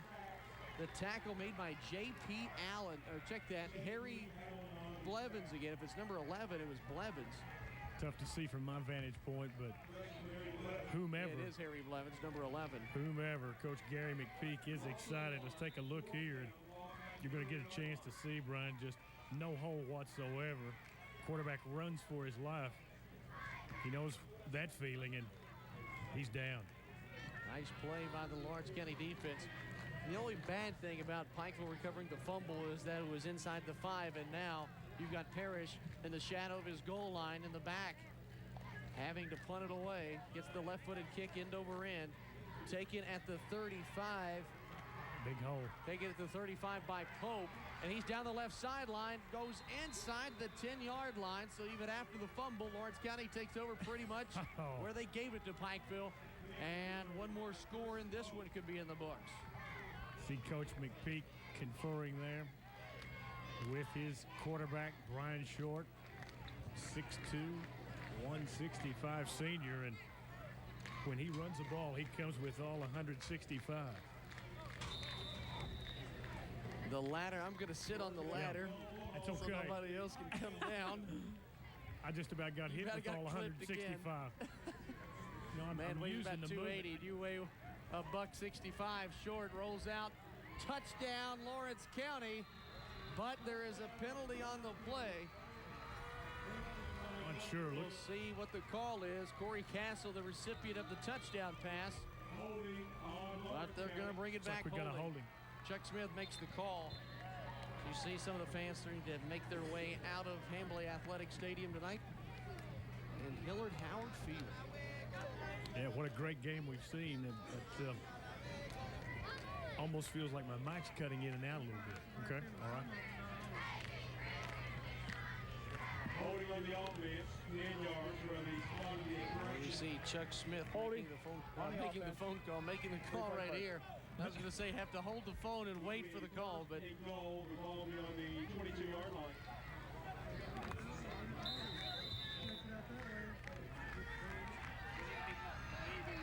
So an up and down ball game and a back and forth. Lawrence County, now they were inside the 5, now they're out past the 20. Short scrambles, and he is taken down around the neck. You know, despite the fact that Pikeville has been outplayed in this game, they have continued to battle hard. And let's remember, this is the first game of the year. A lot of things can be done to correct some of the problems. They've got quite a few more practices before the playoffs start. So, you know, the folks up here at Pikeville will be working pretty hard. And, Brian, I guess I'm going to have to ask you this question. Do they practice on this field? Yes, do they practice on this field? If they can. I mean, you can practice on it because there's nothing to kill. So, okay. One thing that's going to happen is this rubberized substance that's on the field maybe put on grass in other stadiums. And Corey Castle, check that, Chris Pope, drops a for sure wide open touchdown pass on 3rd and 18. Pope. Oh, you still have to go back to Jackie Harris, as the announcer said, the sickest man in America when he dropped that pass against the Steelers. Pope drops a for sure touchdown on live television. And McPeak trying to say, well, 4th. I guess they'll go for it here. Why not? 3rd down still. Why that not? was second down. I thought that was a 3rd down play, but okay, that was 3rd. Okay, it was 2nd down. Okay. Obviously, all the action that's around us is taking precedence, I guess, trying to move around the press box. Little misdirection. Barnett with a nice arm. He has nowhere to go to and is taken down just outside the 15-yard line. And for the first time tonight, one of the first times, we call Eric Johnson. He hasn't, maybe the second time tonight we've mentioned his name.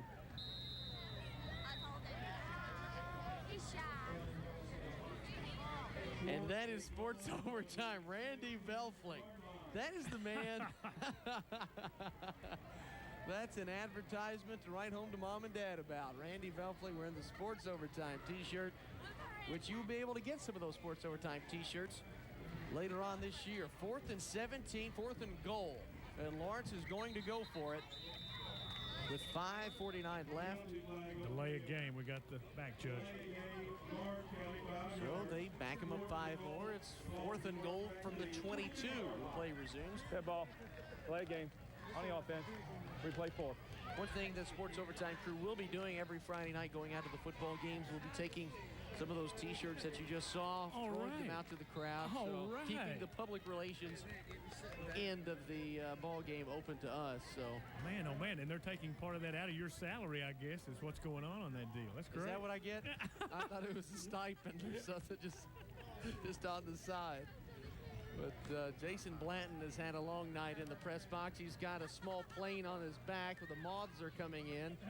So, wow. 4th and goal from the 22, and it's Lawrence County. Storts up the middle. He fumbles the football, and the fumble came out after the whistle, or before the whistle blew, but I think they're going to blow the play dead. Either way, it'll be Pikeville football. 5:41 left. They don't have a lot of time, Jim. Don't believe you can advance the ball on a fumble anyway, so had they advanced the ball on the fumble or even scored all the way to the touchdown, it would not have counted. Now, Pikeville with a little over 5 minutes to play in this one, Brian. They're going to have to mount something quick. Not much time now, your enemy. So they're going to try to put the ball up in the air, I guess, and see what will transpire. Sword in the shotgun, and it's never happened in the Pike County Bowl. And an interception. Lawrence County's number 40, J.P. Allen, takes it all the way back, and that could be the ball game. Lawrence County's J.P. Allen. And wow, what a celebration. That is what high school football is all about. Touchdown, Lawrence County, 20-0. I like the call by Coach Gary McPeak and his staff. They went with the blitz that time, Brian. The pressure all over the quarterback. He really had no opportunity.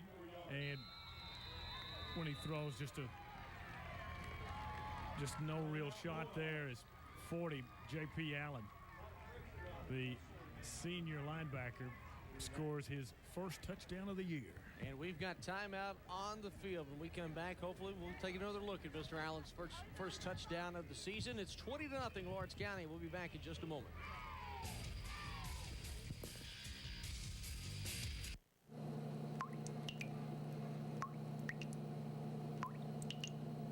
Need a new faucet? Call Pointers. To learn more, go to WYMTnews.com and click on Your Perfect Home.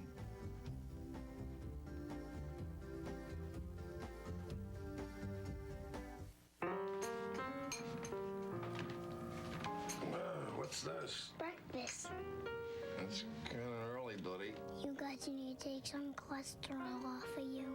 Honey, have you been reading the Cheerios box again? I got that off the box. Cheerios is still the only leading cold cereal clinically proven to reduce cholesterol to help your heart. I was very thoughtful of you. Very early, but very thoughtful. Cheerios, good for the heart.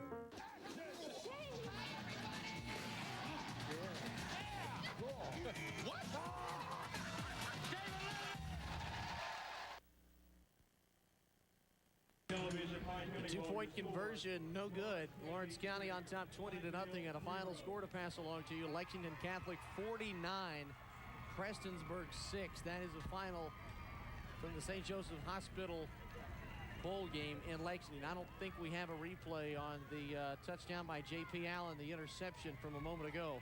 No replay, so around the 24-yard mark. It's Jason Blanton and several of the other newspaper reporters clamoring around our instant replay screen, trying to see just how far that was. We'll call it 24 yards, but either way, it's 20-0 Lawrence County, and Pikeville and Belfry on the same night, making Pike County Bowl history. If it stays this way, the double goose egg on both sides, and that's never happened. We'll see. Pikeville has 5 minutes, 33 seconds remaining to change that. going to be awfully tough. You just saw, of course, Lawrence County score on the defensive end, and you just don't see them ease up. I mean, they sort of smell blood, and they're coming right at them. Blevins kicks off. Look the out. Ball is fumbled, and there he goes. There goes Weston Robinson, taken down by Brian Short, who saves a touchdown. How about the stiff arm there, Brian, in midfield?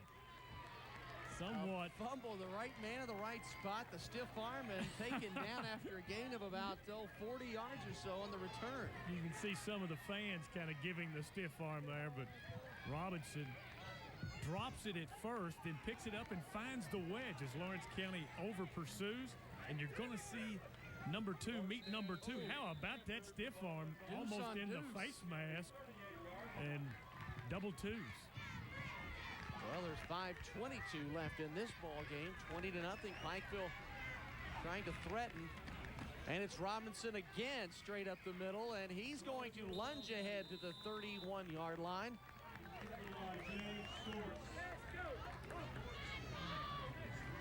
And MVP voting continues. And here's the replay one good more blocking time. point of attack. And really, Robinson and his mates haven't had a hole that big to run through many times this evening, as Lawrence County has done a great job on the defensive front. Those linebackers have come up to make the tackles, and not much daylight for the Panthers this evening. A lot of former athletes in attendance. Sean Murphy, former Lawrence County Bulldog, he's making his way into his seat, and it's a jump ball and nearly intercepted by Corey Castle of Lawrence County. That's not Corey Castle, it's actually Jason Spradlin. So Spradlin and Barnett, several others back there.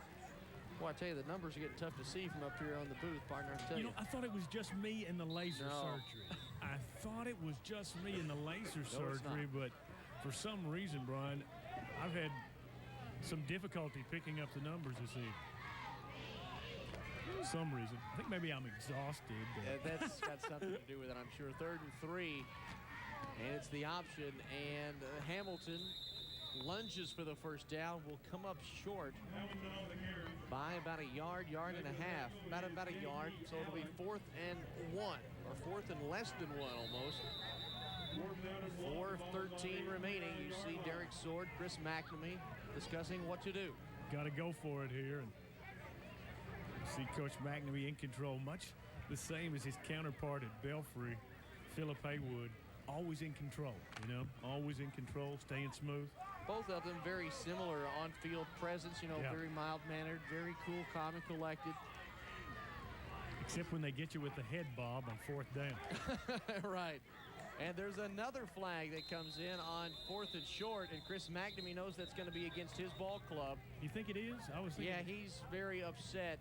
He's now discussing at the bottom of your screen, a little lower, with Brenton Hamilton. And, wow, 4th and short, that's twice now. And a legal procedure penalty has been called on 4th and short. And very frustrated Chris McNamee. Motion on the offense. Replay 4th. Wow. Legal motion, 5-yard penalty. So it's now 4th and 6 from the 29. The ball's on the 36-yard line. Excuse me, the 34. And as you always make reference to the late Al McGuire, I will also, Philip Haywood, Chris McNamee used to call Diddy Crum Cool Hand Luke. Very similar, those gentlemen. 4th and 6, the shotgun, and here is Sword rolling out a heavy blitz, throws behind his intended receiver, Weston Robinson, and that.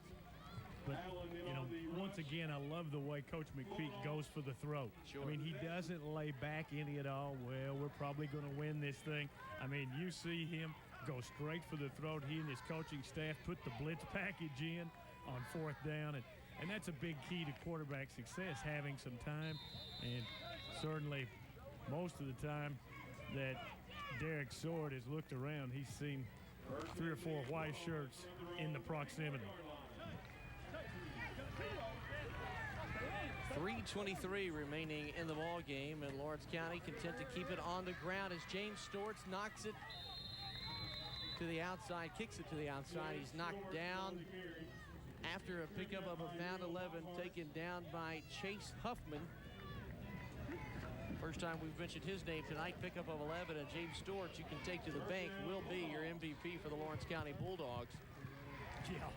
He is approaching the 160-yard mark tonight, maybe more than that. Jason Blanton and Rick Bentley have had the stats and scribbled out news and notes, or just scribbled all night long. Yeah. So. May not have been news and notes. There could have been a lot of scribbling going on. 2:55 and counting, and Brian Short keeps it on the option play, and he takes it to the outside. He's got one man to beat, and he cuts it back to him. Champlin against the grain. What a run. Brian Short. Again, he runs into Champlin, and he's at the 15, the 10, the 5, and the play of the game. Holy cow. Brian Short.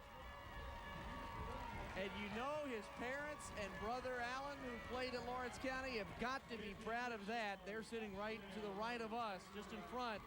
What a run by Brian Short. That may be your play of the week or your best delivery next Friday night. Whoa.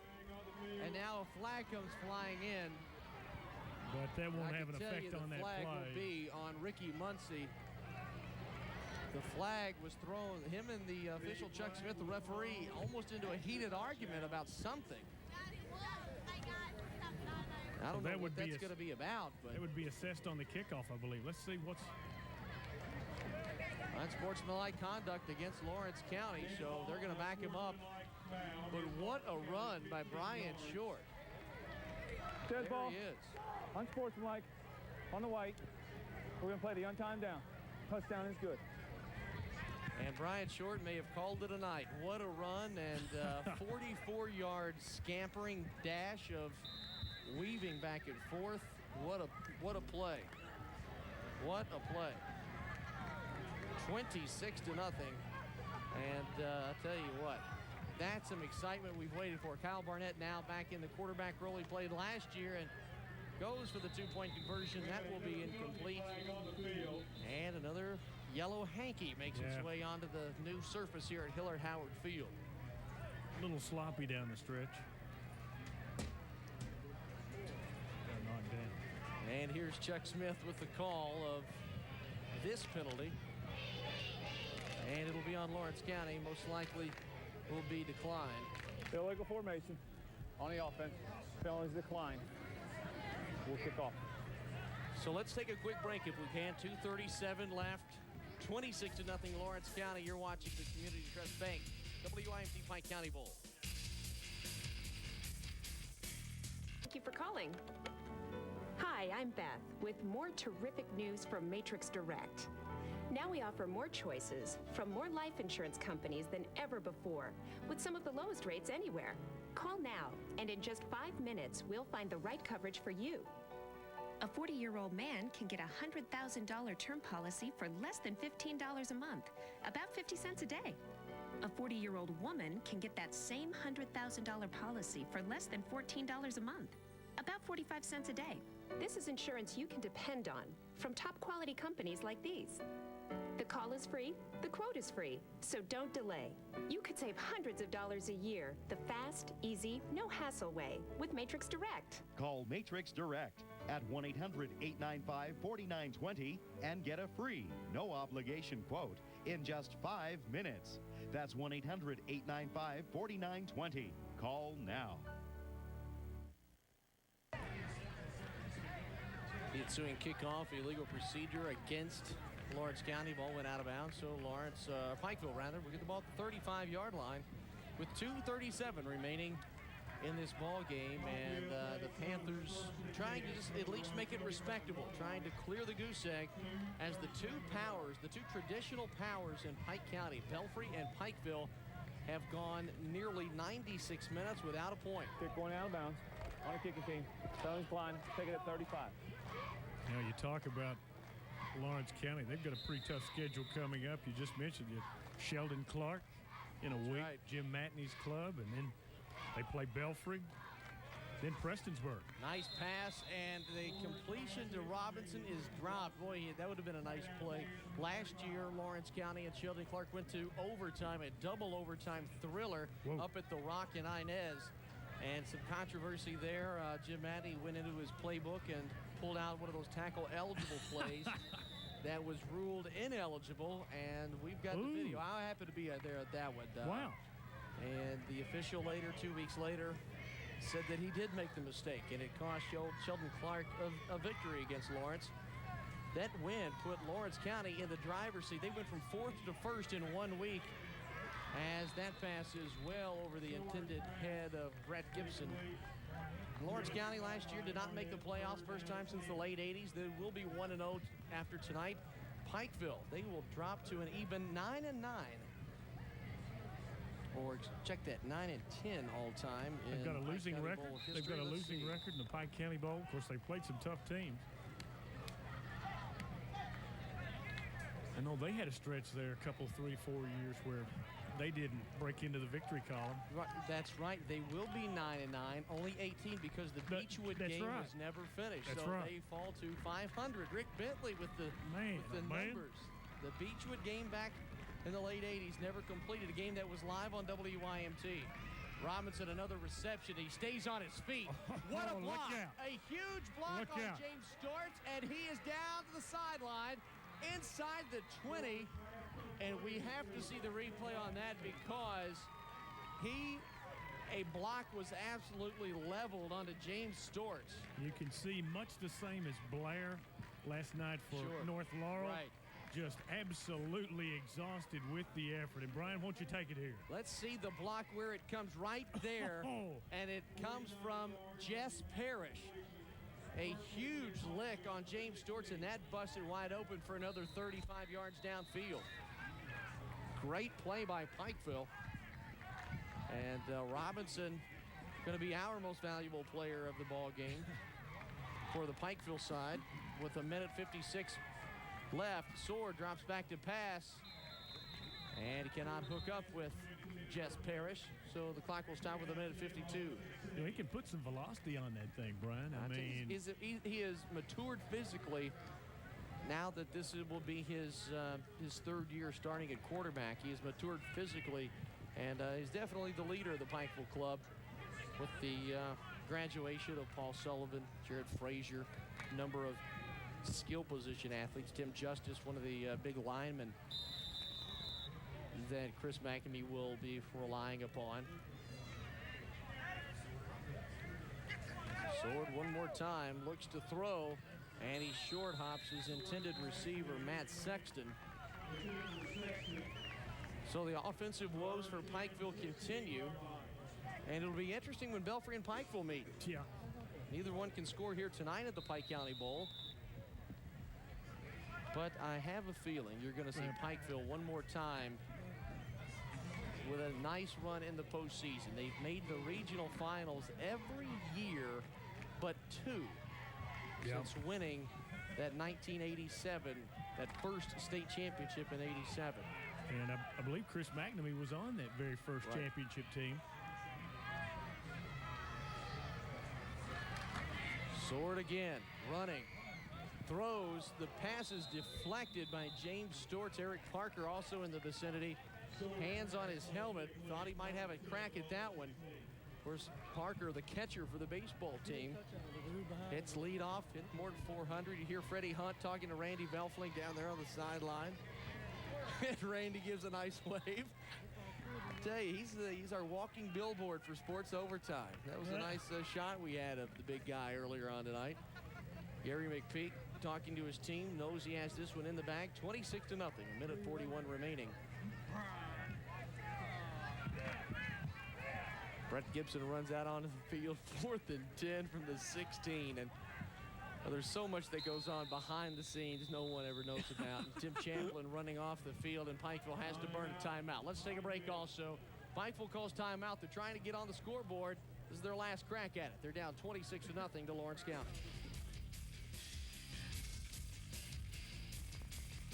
So, are you telling us, Mr.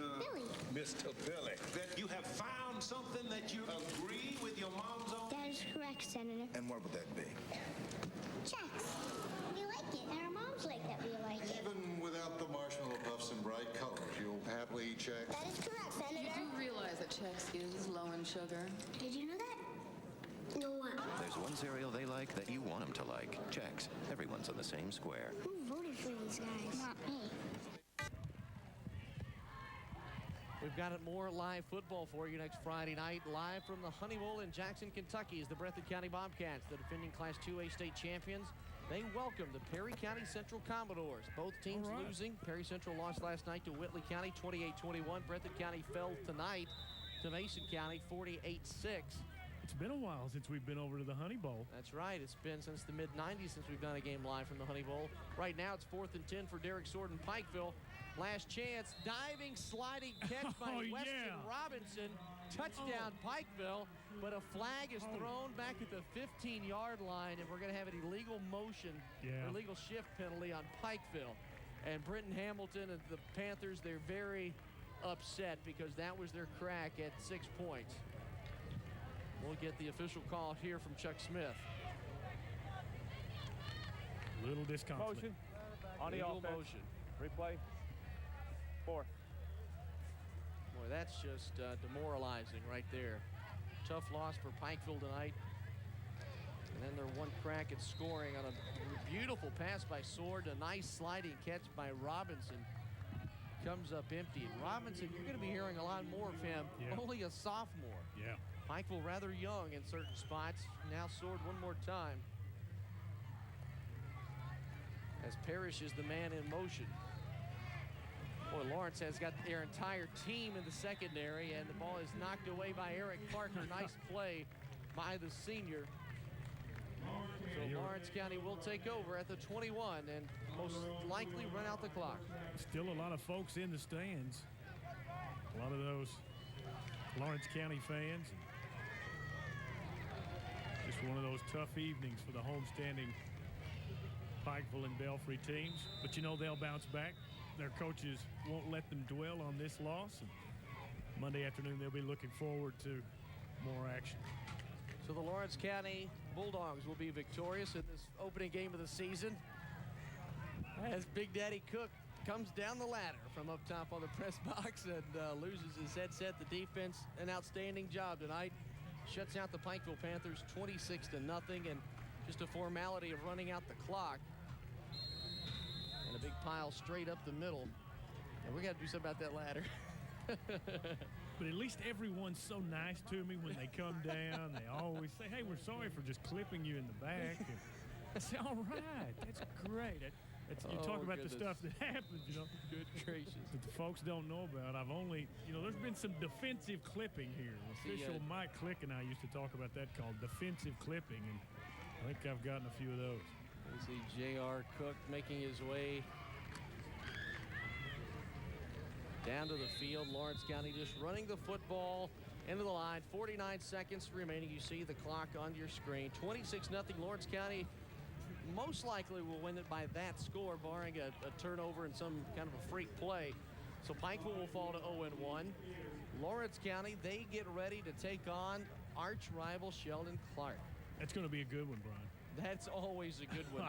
And where is that game at? Lawrence County this year? It'll be up in Louisa this year. Last year, Lawrence County won 20-14 in double overtime. Back in '99, when Lawrence County lost to Highlands in the state semifinals, their one loss, an 18-16 setback to the Cardinals at home. And the pitch by Lawrence County is out to some new guys. We'll mention their name on TV. Aaron Smith takes the carry. And that most likely, that will be the last play of the ball game. So the Pikeville Panthers fall tonight to the Lawrence County Bulldogs. The Bulldogs post the shutout, the final 26-0. We'll be back in just a moment and give you the MVP and some of the stats and wrap this doubleheader up at the Community Trust Bank WYMT Pike County Bowl in just one moment.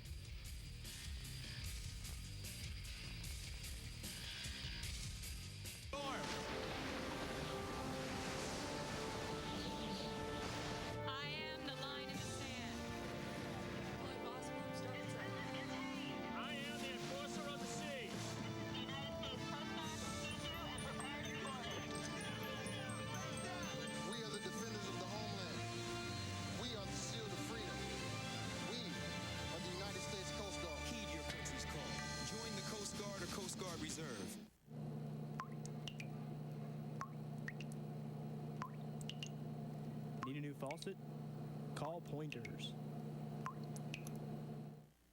To learn more, go to WYMTnews.com and click on Your Perfect Home.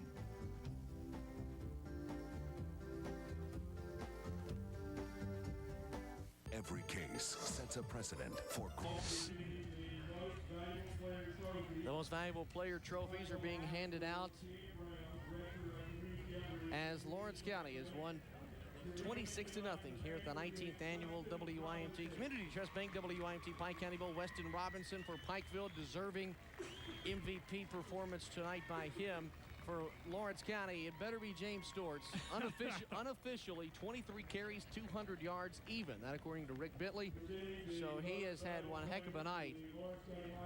And as you can hear the announcement being made, Lawrence County, you see Dougie Bulldog taking off that crazy hat at the 40. It's been a great week of football. Yeah. James Storts does win the most valuable player honor. And it's been a great night of football last night at the Cumberland Valley Bowl, tonight at the Community Trust Bank WYMT Pike County Bowl. The hospitality we receive second to none as we go out through all these places in eastern and southeastern Kentucky, and we love the hospitality last evening at the Cumberland Valley Bowl, and certainly once again the Pike County Bowl, the same thing. The beautiful scenery and certainly the great hospitality, and we're just thrilled to death to get another opportunity to go and do the Honey Bowl next week, because we know the same type of atmosphere will be there. And despite the fact the hometown teams don't fare so well this evening, they've got a lot of evenings ahead, Brian. Only the first game of the season, and you know the coaches McNamee and Haywood will have things lined out better for the upcoming part of the season. Next week, Pikeville plays on the road at Prestonsburg, while Lawrence County and Sheldon Clark meet in Louisa. Michael Brown is down on the field. We may have an interview, we may not. Chris McNamee is in the mix, as is Gary McPeak. We'll take one quick break and come back and talk to the winning and losing coaches tonight in just one moment here at the Pike County Bowl. You're going to be late for school. How do you make sure they always get the nutrition of a bowl of cereal and real milk? With a milk and cereal bar from General Mills. All right. It's the only cereal bar with the 13 essential vitamins and minerals of a bowl of cereal and milk, including calcium. And it's got 6 grams of protein for real milk and cereal nutrition. What was that? Some breakfast. It's got to be a milk and cereal bar. Everything but the bowl. If your organization refers job seekers to employers and you would like to request WYMT to notify your organization of job openings within the station, contact WYMT now and we'll include your organization on our job notifications list. Write job opportunities at WYMT. Attention Administration, P.O. Box 1299, Hazard, Kentucky 41702. Get all the scores every Friday night at 11:20 p.m. on the Taylor Metal Roofing and Siding scoreboard during sports overtime. Don't miss the excitement. Alice Lloyd College alumni say it all. Alice Lloyd College and the Caney Scholars Program enabled me to go on to the University of Kentucky to complete my medical education, and I'm now able to come home and serve the people of the mountains. In 1988, I graduated from Alice Lloyd College with a degree in business administration. Your children have a brighter future because of the education I received at Alice Lloyd College. You too can have a great start to your future here at Alice Lloyd College. Lawrence County finishes off Pikeville in the night camp of the Pike County Bowl 26-0, and Michael Brown has an interview down on the sideline with the quarterback of the Lawrence County Bulldogs, Brian Short. All right, Brian Milam, thank you very much. Brian Short, heck of a game last year. I know you hate to keep hearing about the Belfry game. Did you think you'd be here this time last year? No, obviously I've come out and worked hard, but I've always had in the back of my mind I was going to come back and play. So after the injury, I knew I was going to come back. So it was never a doubt. We talked to your dad a little bit over here on the sidelines a little bit while ago. They were nervous. Were you nervous coming back out here? Not at all. I've been looking forward to this since I got hurt. The week I spent in the hospital, I mean, that's all I could think about was playing football again and getting my body back in shape. And I worked hard over the summer, and it's been all worth it. Well, I tell you what, you're an inspiration. Congratulations on an outstanding ball game. Thanks a lot. Let's get your coach in here, Coach Gary McPeak. We talked to you at halftime of the other game. Congratulations. Great way to get the season started. You guys bring us good luck. We appreciate you having us. Talk about the team's performance. You were only up 6 at halftime, then you sort of let the dogs out there in the second half, if you will. Well, we had some mistakes there early on. Some penalties cost us, a couple big long runs, and just weren't in sync a little bit offensively. But first game deal, whatever. But we'll get some of those things fixed and line up and get ready to go next week. Yeah, and you talk about next week. You've got Sheldon Clark coming up, Belfry, Prestonsburg. You can't get much tougher than that in the next 3 weeks. It's murderer's row, and it just keeps getting better. But that's okay. And you got to play good teams to expose your weakness. They got a nice defense. Hats off to Pikeville. They fought and scratched, and it was a heck of a football game. We appreciate the opportunity to be here. Well, like last year in the Rec Bowl, got the season off to a good start. We wish you all the best of luck. Thank you very much. Appreciate you, YMT, and Community Trust Bank. Thanks. Coach Gary McPeak as Lawrence County Bulldogs beat Pikeville in the second game of the night. Brian, let's send it back up to you. Coach McPeak got all the sponsors in on that win. Oh, I tell you, he's victorious tonight. Quite a personality there, Coach McPeak. A lot of fun. I know that the Lawrence County folks really enjoy having him there. Well, ladies and gentlemen, that will do it for this doubleheader night for the second night in a row. Earlier this evening, Boyd County defeated Belfry 18-0. Lawrence County shuts out Pikeville 26-0. Our next broadcast next Friday from Breathitt County as Perry Central travels to Jackson to take on the Bobcats in the Honey Bowl. For Jim Frazier, Michael Brown, and everyone else, I'm Brian Milam. Good night, everybody. Community Trust Bank, WYMT, Pike County Bowl. Sponsored by Food City. And sponsored in part by Deskins Motors, Glenn Martin Hammond, Community Trust Bank, Gary Johnson, and Pikeville Methodist Hospital.